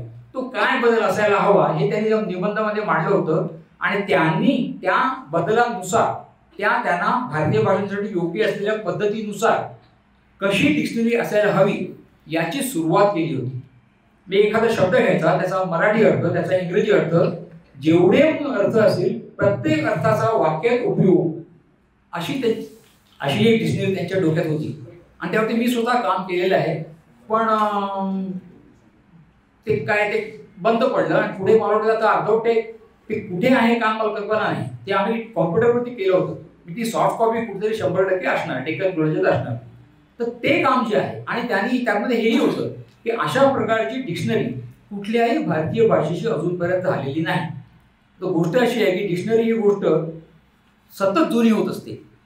म्हणजे ऑक्सफर्ड डिक्शनरीची सतत नवीन नवीन नवीन नवीन त्याच्या आवृत्त्या येतच असतात. तर नुसत्या आवृत्त्या नसतात, त्यामध्ये बदल होत असतात, सुधारणा होत असतात. आता मराठीमध्ये मी 1990 साली डिक्शनरी विकत घेतली, ती 1960 सालच्या डिक्शनरीची पुनर्मुद्रण होतं. म्हणजे 60 साली जी डिक्शनरी होती तीच डिक्शनरी त्यांनी 90 साली नवीन म्हणून छापली होती. तर हा डिक्शनरीचा हा उदय असूच शकत नाही, कारण सतत नवीन शब्द येत असतात, अर्थ बदलत असतात, संदर्भ बदलत असतात, हे होत राहायला हवं. तर ते अशोक केळकर त्या प्रकारची डिक्शनरी बनवायला घेतली होती आणि ते काम अर्धच राहिलेलं आहे. ते इतकं मोठं काम आहे की ते त्याला शासनाची मदत 100% लागेल, कारण का ते सततचं काम असणार आहे, मोठा निधी त्याला लागणार आहे. त्यावरती जाऊ दे, मी तपशिलात जात नाही, पण ते काम त्याकडे जरा लक्ष कोणा देता आलं आणि ते पुढे नेता आलं तर फार चांगलं होईल असं मला वाटतं. तर आत्ताचं जे वाचन आहे ते फक्त पुस्तकामधलंच आहे, ते पुस्तकी नको. आता सगळं बदलत चाललेलं आहे. तर ऑडिओ आहे, व्हिडिओ आहे, त्यानंतर ग्राफिक आहे, ॲनिमेशन आहे, इमेज आहे त्याच्या. तर या सगळ्या 5-6 तऱ्हेने सुद्धा मुलांना त्याची चित्राची जी भाषा असते हेही समजलं पाहिजे असं मला वाटतं. आणि दुसरी महत्त्वाची गोष्ट की आता सगळे AI मुळे जे ॲप्स आलेले आहेत तर त्याचा वापर करून आपण त्यांना समजा बालकवींची कविता असेल तर ही बालकवींची कविता AIचा वापर करून त्यांना नवीन चाल त्याच्यामध्ये लावता येऊ शकते. किंवा दुसरं असं सुद्धा होतं की इंग्रजी माध्यमांच्या शाळेत जसं अवधान म्हणाले की तुम्हाला निबंध स्पर्धा घ्यायची असेल तर इंग्रजी माध्यमाच्या शाळेतल्या मुलांनी निबंध जो लिहायचा त्या निबंधाच्या मध्ये त्यांनी लिहिलेला निबंध हा AIच्याच आधाराने आपण मराठीत करायचा आणि मग तो मराठीत करताना त्याला जे प्रॉम्प्ट आपण देत राहू त्याच्यामध्ये सुद्धा ही चांगली मराठी ही आपल्याला कशी कशी करता येऊ शकेल त्याच्यातनं ते तो शिकत जाईल. म्हणजे मराठी भाषा आपल्याला पोचवायची आहे तर या अर्थाने शाळेच्या संदर्भातलंच महत्त्व म्हणजे पहिल्यांदा जे गट वगैरे तयार करून ते शाळेशी संबंधित असले पाहिजे. आणि वाचन आणि हे जे आपण नेहमीचं जे पारंपरिक सांगतो आहोत की जिथे वाचनालय जेवढी आहे जेवढी पुस्तकं आहेत तर तुम्ही आत्ता जे बोलला तो पण मुद्दा खूप महत्त्वाचा होता की ग्रंथालयं खूप असतात पण त्या ग्रंथालयांमधल्या पुस्तकांवरची धूळही उडत नाही. पण आता काही बोललं तर मला तुमच्याच वाक्याची आठवण होते की समस्येचं वर्णन करण्यात तुम्ही वेळ घालवू नका. त्यामुळे त्याच्याने इतका दबाव आलेला आहे तर समस्येचं वर्णनातच आपण खरंच वेळ घालवतो. पण तरी जिथे आपण आता बसलेलो आहोत त्या कुसुमाग्रज प्रतिष्ठानचं जे वाचनालय आहे त्याच्यातही त्यांना वैविध्यपूर्ण असे असंख्य प्रयोग करता येतील. पण आपण ते थोडेसे अजून जर करायला लागलो तर ते अधिक चांगलं.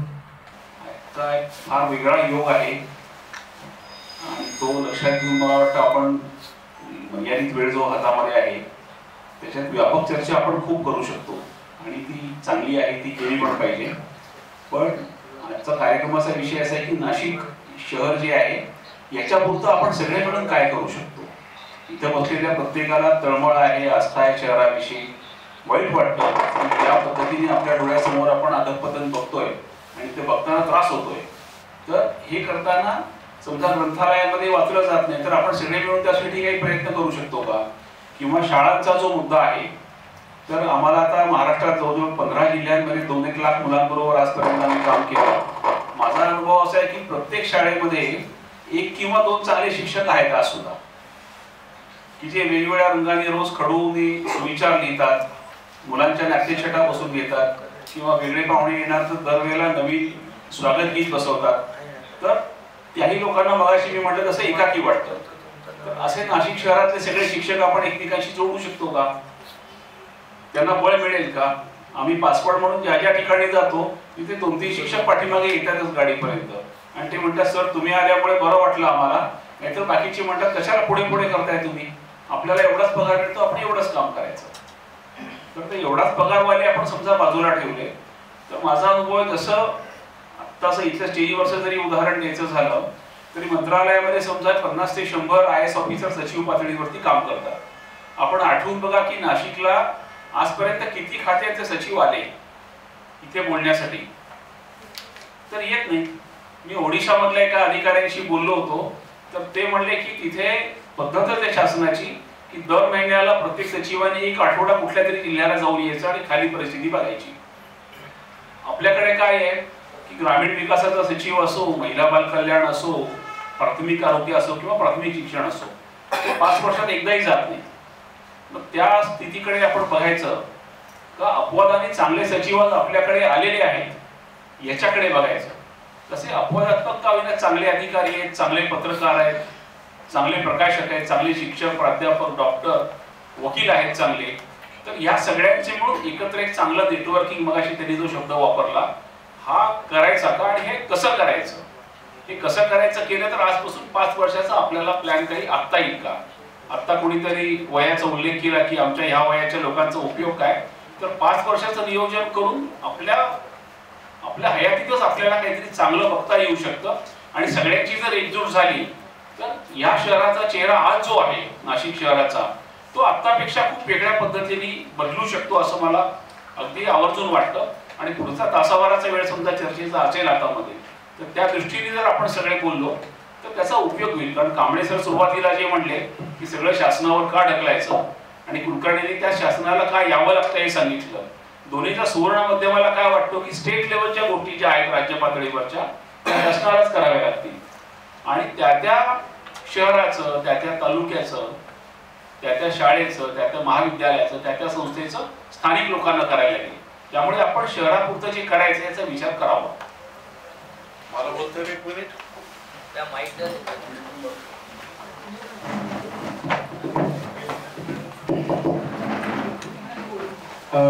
मी बोलतो 2 मिनिट. प्रमोद पुराणिक, मला फक्त 1 मिनिट बोलायचं आहे. तुम्ही चांगल्या प्रकारे सांगितलं की नाशिक पुरतं बोला. मी नाशिक पुरतं नाही, फक्त कुसुम प्रतिष्ठानने काय करावं आणि त्याला मी हे करायला तयार आहे, मदत करायला तयार आहे. कुसुमाग्रज प्रतिष्ठानने दर महिन्याला पुस्तकावरती या ठिकाणी कुठल्या ना कुठल्या वक्त्याला बोलवलं पाहिजे आणि त्या पुस्तकावरती त्यांनी बोलून लोकांना त्याच्यामध्ये इन्व्हॉल्व करून घेतलं पाहिजे. या ठिकाणी काही वर्षापूर्वी मी नंदन निलकणीच्या पुस्तकावरती बोललो होतो आणि जे आधार आलं ते नंदन निलकणीच्या पुस्तकामुळे आलं, इमॅजिन इंडिया. पण दुर्दैवाने फक्त माझ्याच सुरुवात झाली, त्याच्यानंतर तो कार्यक्रम कुसुमाग्रज प्रतिष्ठानने कधीच केला नाही. तर नाशिक पुरतं आणि कुसुमाग्रज प्रतिष्ठानपर्यंत बोलायचं असेल फक्त तर कुसुमाग्रज प्रतिष्ठानने हे केलं पाहिजे असं मला वाटतं. मी दत्ता पाटील. ऍक्च्युली नाशिकच्या संदर्भात काय केलं पाहिजे अवधानी सर म्हटले मगाशी. मी आणि प्रमोद गायकवाड आणि आमची एक टीम आहे सोशल नेटवर्किंग फोरम नावाची. समाज माध्यमातून जी काही जगभर मित्र जोडले आहेत किंवा जी काही नवीन मंडळी जोडली जातात त्या माध्यमातून वेगवेगळ्या पद्धतीने निधी मिळवून आता गेल्या 4 वर्षात सोशल नेटवर्किंग फोरम म्हणजे आम्ही जे काही काम करतो आदिवासी भागात पेठ, सुरगाणा, त्र्यंबकेश्वर शासनाची किंवा कुठलीही कोणाचीही मदत न घेता अशाच मित्रमंडळींकडनं खिशातून पैसे काढत काही CSR फंडातनं अशा पद्धतीने गेल्या 4 वर्षात छोट्या छोट्या गावांमध्ये 25 वाचनालये चालू केली आहेत आदिवासी भागात. त्या वाचनालयामध्ये गेली 4 वर्षात त्याचं मॉनिटरिंग करण्यासाठी आम्ही एक स्वतंत्र टीम आहे जी दर महिन्याला तिथे जाते. ते वाचनालय नीट नेटकं चालू आहे का हे बघत असते आणि तिथं गोडी लागावी म्हणून संध्याकाळचा जो TV टाइम असतो तर साधारण 6 वाजेपासून तर रात्री 8 पर्यंत तिथं लाईटची, सोलर लाईटची पण व्यवस्था गावाला करून दिली आहे. आणि ही जबाबदारी सोशल नेटवर्किंग फोरमनं स्वतःवर न घेता ही त्या गावावरती सोपवली आहे. त्यांना सांगितलं हे तुमच्या मालकीचं वाचनालय आहे. त्यांचं समाज मंदिर तिथं असतं जनरली प्रत्येक गावामध्ये. त्या समाज मंदिरामध्ये काही लोक पत्ते खेळणं, कधी डुकरं लोळणं अशा पद्धतीने जे काही होत असतं. आम्ही त्यांना विनंती करतो की तुम्ही काहीच देऊ नका, फक्त आम्हाला हे समाज मंदिर दुरुस्त करून द्या, बाकी पुस्तकं आम्ही आणू, आम्ही सगळं नीटनेटकं करून देऊ. अशा पद्धतीने आम्ही फक्त एक माध्यम म्हणून काम करतो. ती जबाबदारी गावावरच सोपवतो आणि गावालाच ते मॉनिटरिंग करायला सांगतो. गावामध्येच ती टीम तयार करतो. त्याचा फीडबॅक आम्ही सातत्याने घेत असतो. पुढच्या 5 वर्षाचा पण प्लॅन आम्ही तयार करतोय. आताच परवा सोशल नेटवर्किंग फोरमला 40 लाखाचा CSR आता सर्वाधिक याच्यामध्ये मिळाला आहे. त्या माध्यमातून आता आम्ही पुढचे 5 वर्षात किती वाचनालय छोट्या छोट्या गावांमध्ये लहान लहान मुलं हातात पुस्तक घेऊन वाचतात. अजून चिन्मय केळकर सारखी आमची काही नाटकातली मित्रमंडळी आहेत जी लहान मुलांना कसं वाचावं, त्याच्यामध्ये थिएट्रिकल काय काय पद्धतीने तुम्हाला करता येईल, उच्चारण कसं करता येईल. आदिवासी मुलांना आपण अगदीच नाशिक किंवा इकडच्या प्रमाण भाषेमध्ये शिकवण्यापेक्षा त्यांच्या भाषेत ते वाचू द्यावं असा आमचा आग्रह असतो. आणि त्या पद्धतीने हे सगळं सुरू आहे.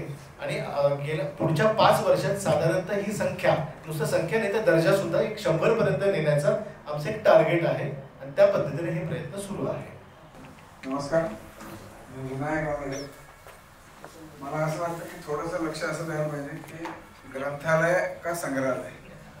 म्हणजे आज विषय असा आहे की 1 लाख पुस्तकं ज्या वाचनालयात आहेत ते प्रत्यक्षात 2000च वाचक आहेत. मग 98,000 पुस्तकं दाबून ठेवणारी जी काय विश्वस्त मंडळी आहेत, एकच पुस्तक एका माणसाला लिहून देतात, बाकीचे आपल्या घरीच असतात. आणि मग पुस्तक बदलायला जायला वेळ नाही म्हणून वाचन थांबत चाललंय.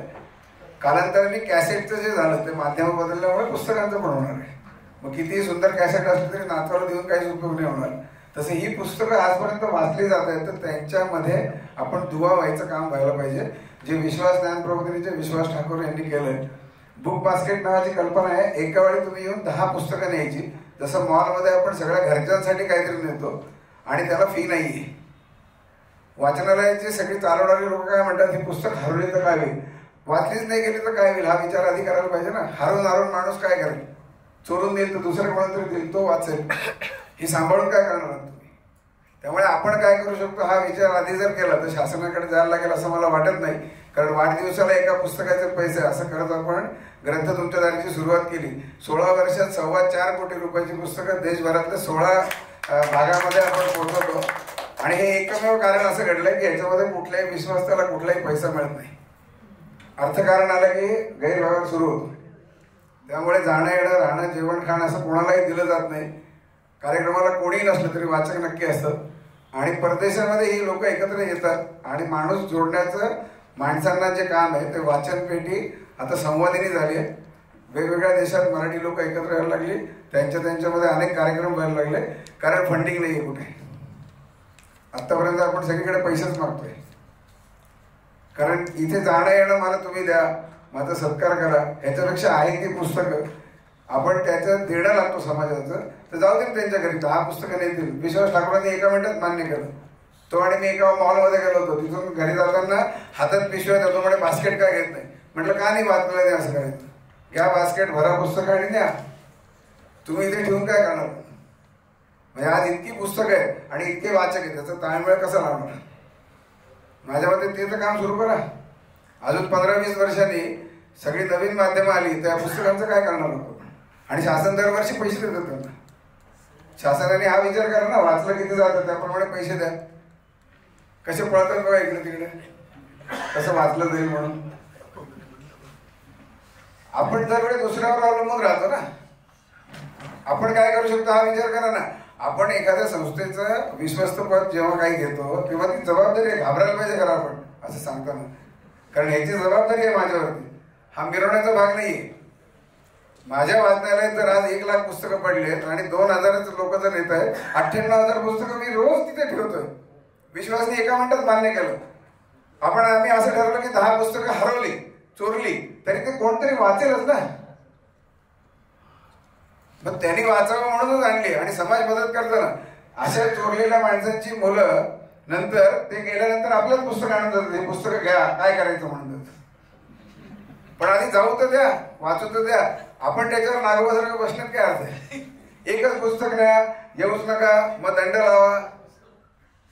कुसुमाग्रज हयात असताना साखळी वाचण्याला गेलं होतं आणि त्र्यंबकेश्वरच्या पाड्यांवरती पिशवीत भरून पुस्तकं दिली होती. कारण पुस्तकं त्यांच्यापर्यंत पोहोचलीच पाहिजेत ना वाचकांपर्यंत. ग्रंथ तुमच्या दारी काय करतात. आज अनेक हॉस्पिटल आहेत, अनेक जेल आहेत, अनेक देश आहेत. जिथे जिथे वाचक आहे तिथे पोहोचण्याचा प्रयत्न तर केला पाहिजे ना. माझ्या घरी चांगलं डायनिंग टेबल आहे, 1000 प्रकारची लोणची आहेत म्हणून कामावर जाणाऱ्या मुलाला आई डबा देतेच की नाही. त्याला वंचित नाही ठेवत.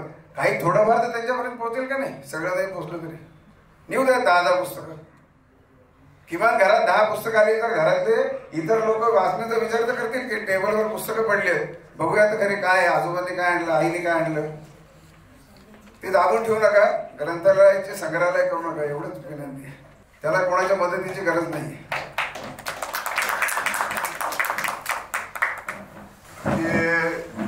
आपण ते म्हटलं की पुस्तकं शाळेत अभ्यासक्रमात मराठीत करायची, लिगलची आणि वैद्यकीय. तर प्रॅक्टिकल असं आहे, आता तुम्हाला एक उदाहरण देतो मी की सब रजिस्टर ऑफिसला तुम्ही अंतिम हस्तांतर दस्त म्हणतात, परंतु ज्यावेळेला कोर्टात त्याचा एव्हिडन्स वरती घेतला जातो त्यावेळेस मी स्वतः साक्षीदार म्हणून तिथे विटनेस बसून त्यांना सांगतो की अंतिम फायनल कन्व्हिन्स डीट समोरच्या वकिलाला विचारलं, त्यालाही माहित नाही, जजला पण माहित नव्हतं, दोषी माहित, तर त्यांनाही त्याचं परफेक्ट माहित नव्हतं. तर माझ्यावर ते विश्वास ठेवू शकत नाही. पण सब रजिस्टर ऑफिसला अंतिम दस्त हस्तांतर दस्त म्हणून तो जातो, नोंदला जातो. तर ही जी म्हणजे एकाच शासकीय याच्यात हे असं असेल आणि दुसरीकडे त्याचं एक्झिक्युशन होत नसेल तर त्याचा समन्वय पाहिजे. आणि दुसरा महत्वाचा मुद्दा असा आहे की वापर केव्हा होतो भाषेचा, उपयोग असेल तर तो पटवून दिला पाहिजे. आता वैद्यकीय तुम्हाला एक दुसरं उदाहरण देतो की जुलाबाची गोळी द्या सांगतो माणूस जाऊन, तर तो काय करतो, जुलाब चालू व्हायचं का बंद तो विचारत नाही. तर हे तुम्ही जे अभ्यासक्रमाची पुस्तकं तयार करण्यापूर्वी ते प्रॅक्टिकली यूज, ते फायदा काय त्याचा ते पटवून देणार. इबुजी वापरा तुम्ही, पण त्याच्यापेक्षा त्याचा एक्सपिरियन्स तुम्ही जास्त देऊ शकता ना चांगलं भाषेमध्ये.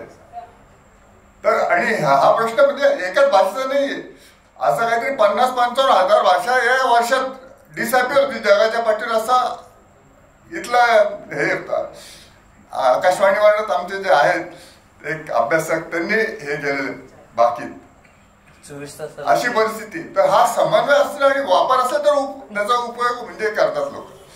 तर हे पटून शासकीय लेवल म्हणजे आपण जे CSR वगैरे म्हटला तर काही ऍप येतात ना, तर मलाही मी मराठी शाळेत होतो पण पुढे इंग्रजी शिक्षण गेल्यावर त्याचा वापर राहायच होत नाही, असा तो फरक पडतो. तर हा महत्वाचा मुद्दा म्हणजे त्याचा वापर आणि उपयोग हे पटून शासकीय लेवल दोन्ही आणि इंटरॅक्शन. तुम्ही काय म्हणजे कोर्टाला सांगा ना, तुम्ही क्लायंटला सांगता तुम्ही हायकोर्टात की खालच्या कोर्टात तुम्ही मराठीतून इंग्लिशमध्ये करू नका, तुमच्याकडे तुम्ही ठेवा ना माणसं तशी. त्याच्यासाठी तुम्ही त्याच्या PI ला अटकून ठेवतात किंवा इथं म्हणजे भाषांतर नाही म्हणून. तर तर हे म्हणजे शासकीय लेवलला हे केलं पाहिजे माझं म्हणणं आहे. आणि त्याचा फायदा म्हणजे गैरफायदा घेणारे जास्त असतात त्यामुळे ते करत नाही. नमस्कार, मी आनंद क्षीमगुजर. समस्येचं वर्णन करून समस्या संपत नाही. त्याचा उत्तरार्थ, समस्या जितकी जटिल असते तितका उपाय सोपा असतो. समस्या जेवढी जटिल असते तेवढा उपाय सोपा असतो. मला असं वाटतं मराठी भाषेच्या भवितव्यासाठी, मराठी भाषेवर प्रेम असल्यामुळे कळकळीने आणि थोड्याफार अपराध भावनेने आपण सगळेजण एकत्र जमलेलो आहोत की आत्ता जी अवस्था आहे तीला कुठेतरी आपणच कारणीभूत आहोत. आणि म्हणून अवघ्या 2 मिनिटांमध्ये जिथे सर्वाधिक काम करायला पाहिजे आपण सगळ्यांनी मिळून तेवढे फक्त 2 मुद्दे सांगतो. आपली भाषा ही मातृभाषा आहे, तिच्याबद्दल आपल्याला आपुलकी कधी वाटते तर सर्वात पहिल्यांदा जेव्हा वाटते तेव्हा आपण आपल्या आईकडनं बडबडगीत ऐकलेलं असतं. आणि ज्या वेळेला सर्वाधिक आपण आपल्या भाषेच्या प्रेमात पडतो त्यावेळेला संवेदनशील वयामध्ये खरोखर आपण प्रेमात पडलेलो असतो. या 2 वयांमधले आपण आपल्या भाषेविषयी कायमचे जोडले जातो. मला असं वाटतं की जे नवपालक आहेत त्यांनी आपल्या मुलांना मराठी कशा पद्धतीने शिकवली पाहिजे, मराठीची गोडी कशी लावली पाहिजे यासाठी छोट्या छोट्या पुस्तिका आपण तयार केल्या पाहिजे. आणि त्या अगदी गायनाकॉलॉजिस्ट प्रसूती तज्ज्ञापासून तर बालरोग तज्ज्ञांपर्यंत पोचवून त्यामार्फत आपल्या नवपालकांपर्यंत जातील असं पाहिलं पाहिजे. दुसरं, शासनानं किती लक्ष घालावं तर शासनाचं नियंत्रण आवश्यक आहे असं मला वाटतं. चांगलं मराठी नाटक पाहायला जर एखाद्या तरुण विद्यार्थ्याच्या खिशामध्ये पैसे नसतील तर शासनाची जबाबदारी आहे की शेवटची रांग जी नेहमी रिकामी राहते नाट्यगृहामध्ये बऱ्याच वेळेला ती अवघ्या 50 रुपयात विद्यार्थ्याला उपलब्ध असली पाहिजे. विद्यार्थ्याला माझं मी आय कार्ड दाखवलं की मी FY चा विद्यार्थी आहे तर मला 50 रुपयात नाटकाचं तिकीट मिळालं पाहिजे असं मला वाटतं. आणि त्याच्यासाठी शासनाने जरूर आपलं नियंत्रणाची जी क्षमता आहे ती वापरली पाहिजे असं वाटतं. लाडके रसिक योजना चांगलं नाव पण चांगलं आहे की लाडके रसिक.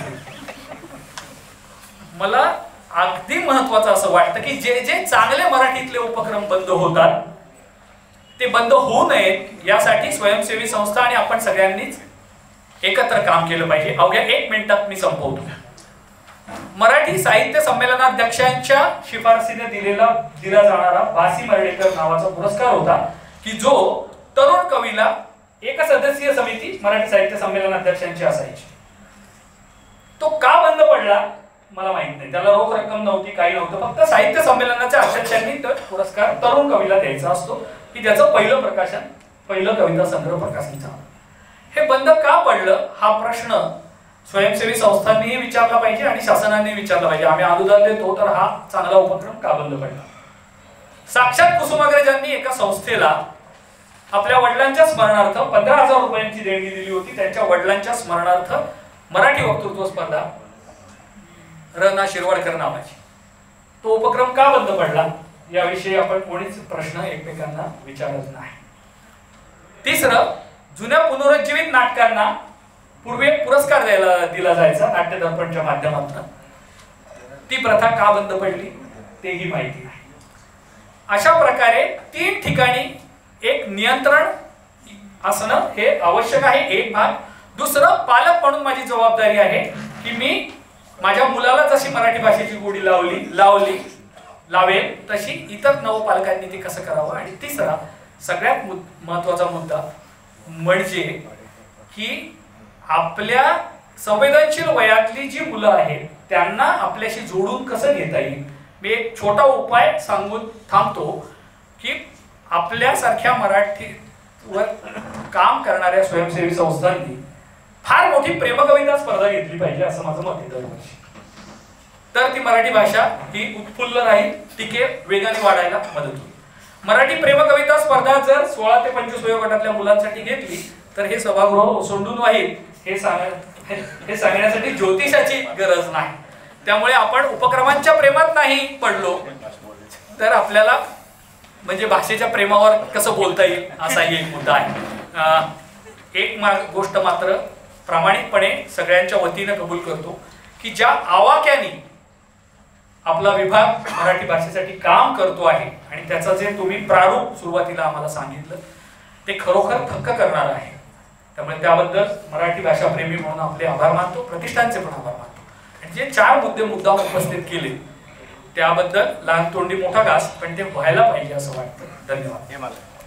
कोणी काय करावं मराठी भाषेसाठी किंवा ग्रंथ वाचण्यासाठी तर ते करायचं. तर आम्ही गोविंदनगरमध्ये आता नवीनच सोसायटी, आता नाशिकमध्ये बऱ्याच मोठमोठ्या सोसायट्या सुरू झालेल्या आहेत आणि 100-150 फ्लॅट असतात तिथे. म्हणजे प्रत्येकाच्याकडे तिथे 4-4, 5-5 लोक येतात आणि प्रत्येक मोठ्या इमारतीमध्ये क्लब हाऊस असतो. पण क्लब हाऊसमध्ये वाचनालय अजिबात नसतं.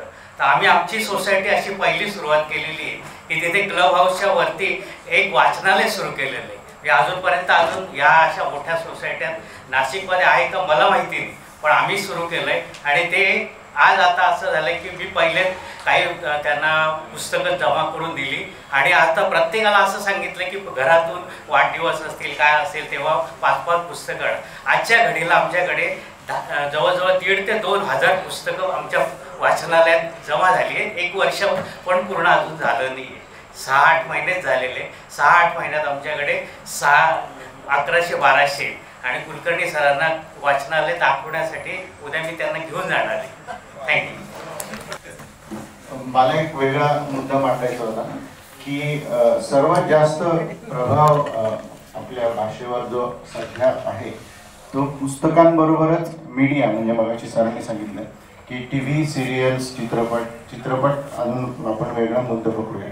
सिरियल्स, मराठी सिरियल्स आणि प्रिंट मीडिया म्हणजे वृत्तपत्र, आता सध्या या वृत्तपत्रांमधून आणि सिरियल्स किंवा टी व्ही ज्याचा प्रभाव सर्वात जास्त आहे, बोलीभाषाही आपण आता सध्या चर्चा नाही करत आहे की जी मराठी समाजावर जी ऐकली जाते मराठी. उदाहरणार्थ मी वृत्तपत्रामधले 2 बातम्या सांगतो आपल्याला. अमुक अमुक घटना घडली, पोलीस तिथे पोहोचले, आरोपी मिळून आला नाही. हे मोठ्या 2 महाराष्ट्रातल्या अत्यंत मोठ्या नाव असलेल्या वृत्तपत्रांमधल्या बातम्या आहेत. दुसरी एक गोष्ट, वेळेवर पगार भेटला नाही म्हणून शिक्षकांनी मोर्चा काढला. ते हे शब्द ना आता आजकाल जास्त समोर येतात. हे शब्द विद्यार्थ्यांकडे जात आहेत. हे शब्द जे मराठी वाचतात, मराठी ज्यांना मराठीचं प्रेम आहे त्यांच्यापर्यंत जात आहे.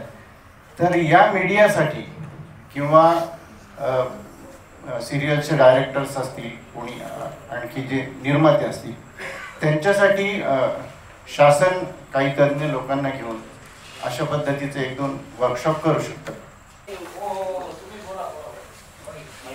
प्रतिष्ठानने 40-1 जणांना बोलावलं असं सांगितलं गेलं. मी आता इथे उपस्थितांकडे बघतोय, मी सूत्ररूपानेच बोलतो, घाबरू नका. सरासरी वय मला वाटतं या सभागृहाचं आता 60 ते 65 निघेल.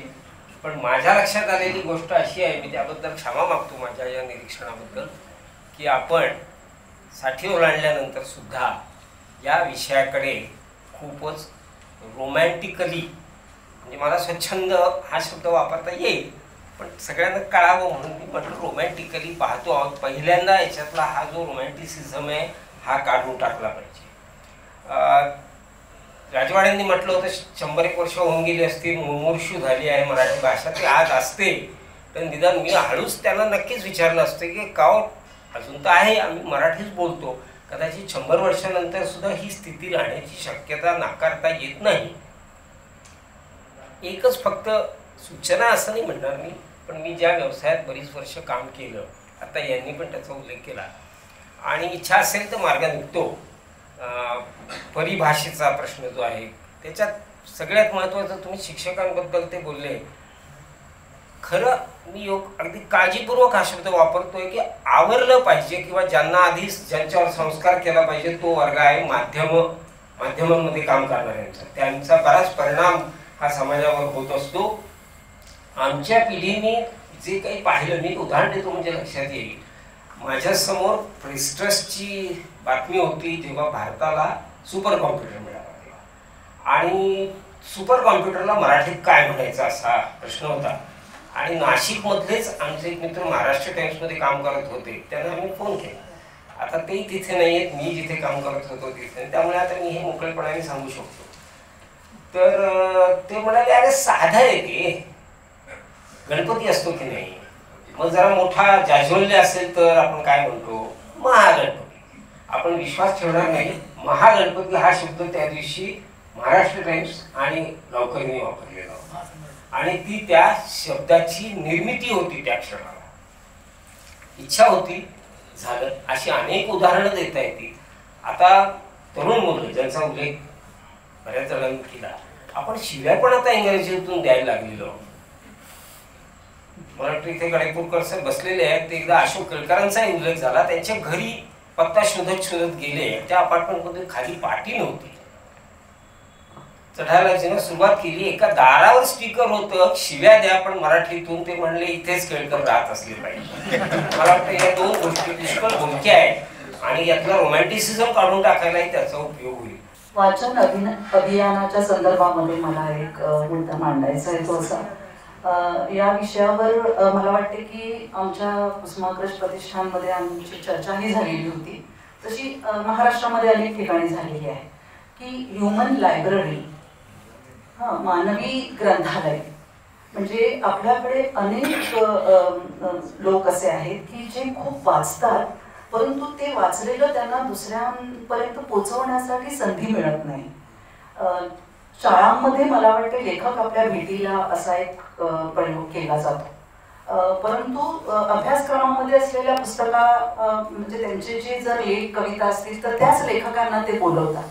परंतु मला असं वाटतं की स्वयंसेवी संस्थांमध्ये किंवा अन्य अशा प्रकारे आपण जेव्हा एखादा मेळावा घेतो त्यावेळेला एखाद्या अशा व्यक्तीला बोलवून किंवा छोट्या छोट्या घरामध्ये सुद्धा आपण की ती व्यक्ती कदाचित घराच्या बाहेर पडू शकत नाही, अशा वेळेला त्या व्यक्तीने जे काही वाचलेले विचार आहेत ते लोकांच्या पर्यंत पोहोचवण्याचा एक फार चांगला प्रयोग आपण या अभियानाच्या संदर्भामध्ये करू शकतो. ह्युमन लायब्ररीचं जगभरामध्ये फार हे झालेलं आहे, प्रयोग त्याचे झालेले आहेत. मला एक आणखी मुद्दा किरण कुलकर्णींच्या संदर्भात मांडायचा आहे की सांस्कृतिक धोरण समिती 2009 आणि 10 या काळामध्ये झालेली होती. त्या कमिटीवर मी होते आणि साळुंके त्याचे अध्यक्ष होते. तर त्यावेळेला अनेक प्रकारची अध्यासनं निर्माण केली गेलेली आहेत आणि बोलीभाषांच्या संदर्भात लोकसाहित्याच्या संदर्भात ही अध्यासनं होती आणि त्या संदर्भात काही कार्यही झालेलं आहे. मला वाटते की सरकारकडे खूप चांगल्या योजना आहेत परंतु त्याचा पाठपुरावा होत नाही. तर त्यामुळे मला असं वाटतं की आता आपण सांस्कृतिक समितीवर आहात त्यामुळे त्याचा पाठपुरावा कुठपर्यंत ते आलेला आहे हे आपण बघावं असं मला वाटतं. अनेक शाळांमध्ये ग्रंथालय आहेत, जिल्हा परिषदेच्या शाळांमध्ये सुद्धा ग्रंथालय आहेत, परंतु त्या ग्रंथालयांची अवस्था त्या शाळांचीच इतकी दुरवस्था झालेली आहे आणि ग्रंथालयं बघितली तर ती पुस्तकं धुळीने भरलेली आहेत. मी काही शाळांमध्ये गेलेले होते वसईमध्ये आणि मी बालभारतीवर असताना आणि उच्च माध्यमिक पाठ्यपुस्तक मंडळावर असताना या शाळांना भेटी दिलेल्या होत्या. त्यावेळेला असं दिसून आलं की तिथे तिथपर्यंत अनेक पुस्तकं विकत घेण्यासाठी सरकारी अनुदान मिळत नाही त्यांना. म्हणजे त्यांना खाद्य पुरवलं जातं, त्यांना खिचडी पुरवली जाते पण भौतिक खाद्य जे पुरवायला हवं असतं तर त्याकडे दुर्लक्ष होतं. तर इथे सुद्धा आपल्याला थोडासा भाग विचाराचा आहे. आणखीन जिल्हा पातळीवर अनेक प्रकारची संमेलनं होतात, मेळावे होतात, परंतु आता जर बोलीभाषांचा अभ्यास करायचा असेल आणि लोकसाहित्याचा अभ्यास करायचा असेल तर मला असं वाटतं की तालुका पातळीवर ही संमेलन होण्याची फार आवश्यकता आहे. म्हणजे आता जिल्हा संमेलनं करण्यासाठी शासनाने आपल्याला 5 लाख देत आहेत ते, परंतु प्रत्येक जिल्ह्यामध्ये एकाच संस्थेला ते मिळणार आहे. म्हणजे 36 जिल्हे आहेत आणि 36 संस्थांना मिळणार आहे.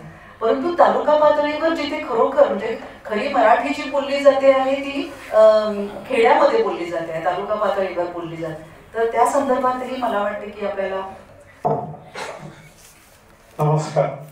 शासनाने काय करावं आणि काय करू नये या विषयामध्ये न जाता शासन म्हणजे कुलकर्णी सर आता तुम्ही जे करताय ना ते लोकांपर्यंत कसं पोहोचेल आणि लोकांचा सहभाग तुम्हाला त्यात कसा निर्माण करता येईल याची मला वाटतं गरज आहे. कारण तसं जर झालं ना तर तुमच्या सगळ्या योजना किंवा तुमच्या सगळ्या कामना ज्या आहेत ना त्या पूर्ण होतील. आता होतंय काय की कम्युनिकेशन नाही आहे, म्हणून तो एक विचार करा की लोकांना अगदी नाशिक पुरतच बोलतो मी, आम्हा लोकांना तुम्ही कसं सहभागी करू शकता त्यासाठी तुम्ही काय वेबसाईट असेल किंवा अजून काही दुसरं असेल ते जर कळवलं तर खूप लोक जोडले जातील आणि खूप लोक जोडले गेले तर रामसेतू तयार व्हायला वेळ लागणार नाही. एक छोटासा मुद्दा आहे. आपण सगळे वाचनाबद्दल बोलतोय पण मराठी बोललंच जात नाहीये असं मला वाटतं आणि विशेषतः शालेय जीवनात आपण जर बघितलं तर आपण किती मराठी बोलतो, किती जण एकमेकांशी मराठीत बोलतात. तर तुम्ही कुठल्याही शाळेत जा तर मुलांची एकमेकांशी बोलण्याची जी भाषा आहे तीच मराठी नाहीये आणि मराठी मुलं पण एकमेकांशी मराठीत बोलत नाहीये. मला वाटतं आधी वाचनाच्या आधी पण मराठी बोलण्याची सवय ही जास्त महत्वाची आहे. आणि नागपूर किंवा विदर्भ, मी 10 वर्ष नागपूरला होतो, तिथे सगळेच मराठी लोक हिंदीत बोलतात. सो सरकारने काही करायची आवश्यकता आहे का किंवा सामाजिक चळवळ आपल्याला जर भाषा जगवायची असेल तर मराठी माणसांनी मराठी बोललं पाहिजे एकमेकांशी. इथून जर सुरुवात केली विशेषतः शालेय जीवनातून तर कदाचित त्यांना मग मराठी वाचावंसं वाटू शकेल. एवढंच मला वाटतं. मी आता जो मुद्दा मांडतोय तो लहान मुलांच्या म्हणजे शालेय मुलांच्या जे आपला सिलेबस आहे तेवढ्या संदर्भात आहे. जी पुस्तकं तयार होतात मराठीची टेक्स्टबुक्स त्याची सिस्टीम मला माहीत नाही आहे, पण त्यांना पुरवणी वाचन म्हणून जसं आचार्य यात्रेंनी नवयुग वाचनमाला केली होती तसं कथा, कविता, नाटक या सगळ्या विषयांवरची निवडक पुस्तकं आणि प्रत्येक शाळेला त्याचे सेट देणं असं आपण एक शाळेच्या लेवलला प्रयोग म्हणून करू शकतो. आजच्या कार्यक्रमाचा समारोप, अध्यक्षीय समारोप मी प्रतिष्ठानचे अध्यक्ष श्री वसंत आबाजी ढाके यांना सांगतो की त्यांनी आपला अध्यक्षीय समारोप करावा. नमस्कार. ज्या 2 योजनांविषयी बोलले त्या अतिशय महत्त्वाच्या अशा योजना आहेत. अनुवाद अकादमी आणि बोलीभाषा मित्र हे काम ज्या पातळीवर आता सुरू आहे ते पूर्ण व्हावं आणि प्रत्यक्षात यावं. मी मगाशी भाषणात बोललो होतो त्याप्रमाणे नवे जे विद्यापीठ आता वृद्धिप्रमा होत आहे त्यासारख्या विद्यापीठाकडे या अकादमी जर सोपवली तर कदाचित अधिक चांगल्या प्रकारे ते काम होऊ शकेल. पण हे आत्ता ज्या योजनांबद्दल बोलत होते ते ऐकत असताना माझ्या मनात महाराष्ट्र शासनाविषयीचा आदर वाढू लागलेला होता. कारण शासनाने काही गोष्टी करायच्याच असतात. पूर्वी ज्याकाळी आपण वाचलेलं आहे, ऐकलेलं आहे आणि ग्रंथही पाहिलेले आहेत. समाजामध्ये काही मंडळ उत्पन्न होत आणि ज्ञानकोश, शब्दकोश, व्युत्पत्तीकोश, ग्रंथमाला, वैचारिक स्वरूपाच्या ग्रंथमाला अशा अनेक निघाल्या होत्या आणि त्यांनी खरोखर मराठी मानस घडवलं होतं. तो प्रकार आता राहिला नाही. कोणीतरी अशी खंत बोलून दाखवली की समाजामध्ये आता काही होत नाही, त्यामुळे शासनालाच या कामामध्ये पडावं लागलं. एक खरीच गोष्ट आहे आणि हेही अत्यंत योग्यच आहे की मराठी माणसाचं प्रतिनिधी सरकार हे मराठी भाषेसाठी काही काम करत आहे ही अत्यंत उत्तम गोष्ट आहे. आता या सगळ्या गोष्टी शासकीय जी काही कार्यपद्धती आहे त्यातून किती लवकर पूर्ण होतील, किती गतिमान पद्धतीनं काम करू लागतील ह्या शंका आपल्या मनामध्ये नक्कीच आहे. परंतु माझा यांच्यावर विश्वास आहे. आमचे आता आमचं म्हणायला हरकत नाही, ते सचिव आहे, पण आता म्हणतो की आमचे मित्र किरण कुलकर्णी हे तडीच लावली. आपण सर्व लोकांनी जे प्रश्न उपस्थित केले किंवा जी माहिती दिली, विविध गोष्टींच्या बद्दल बोलणं झालं, वाचनाविषयी, ग्रंथालयाविषयी, विशिष्ट ग्रंथालयांची स्थिती काय आहे याचं सर्वेक्षण सरकारी पातळीवरून व्हायला पाहिजे आणि जी चांगली ग्रंथालय असतील त्यांचा निधी वाढवून सुद्धा द्यायला पाहिजे. कारण नवीन पुस्तकं ते विकत घेऊ शकतील, लोकांपर्यंत आणखी जाऊ शकतील, पण जिथे नुसताच निधी वापरला जातो आणि ग्रंथालयात भर काहीच पडत नाही किंवा वाचकही नसतात, ह्याही गोष्टी थोड्या लक्षात घ्यायला पाहिजे. असं अशा अनेक लहान मोठे मुद्दे आहेत. परंतु आजची एकंदरीत चर्चा हा पहिलाच असा कार्यक्रम असावा असं मला वाटतं. फार छान झाला आणि याबद्दल कुसुमाग्रज प्रतिष्ठानचा मी देखील आभारी आहे असं मला संवादी परिचर्चेला खूप चांगलं स्वरूप आलं हे आपल्या सगळ्यांनीच अनुभवलं आहे. मी या निमित्ताने आभार प्रदर्शनाच्या पूर्वी एक विनंती किरण कुलकर्णी साहेबांना करणार आहे की ते नाशिक जिल्ह्यातले आहेत मूळचे. त्याच्यामुळे जेव्हा जेव्हा त्यांचा नाशिक दौरा असेल तेव्हा काही तास या कुसुमाग्रज संस्थेसाठी काढावे. आम्ही नवे नवे प्रयोग काहीतरी त्यांच्याकडे घेऊन जाऊ, त्याच्यातलं त्यांना जे योग्य वाटतील त्या सर्व प्रयोगांना त्यांनी मदत करावी एवढी मी विनंती करतो आणि ॲडव्होकेट निकम या ठिकाणी आभार प्रदर्शन करतो. नमस्कार. सन्माननीय व्यासपीठ, कुसुमाग्रज प्रतिष्ठान नाशिक आयोजित अभिजात मराठी भाषेचा विकास व संवर्धन संवादी परिचर्चा अतिशय सकारात्मकरित्या आता पार पडली. आजच्या कार्यक्रमाला जे प्रमुख वक्ते लाभले श्री किरण कुलकर्णी, सचिव महाराष्ट्र मराठी भाषा व सांस्कृतिक कार्य विभाग, महाराष्ट्र शासन. खरं तर मी तुमचं सर्वप्रथम अभिनंदन पण करतो आणि आभार पण मानतो की मराठी भाषेला अभिजातचं जे आपण अभियान राबवत आहे, प्रत्येक शहरात जाऊन त्या लोकांच्या काय विचार आहे त्याबद्दल असा शासकीय अधिकारी भेटायला देखील नशीब लागतं आणि आपण अतिशय तळमळतीने हे सगळे आज इथे नाशिककरांचे विचार ऐकून घेतले त्याबद्दल मी प्रतिष्ठानच्या वतीने आपलं मनापासून आभार मानतो.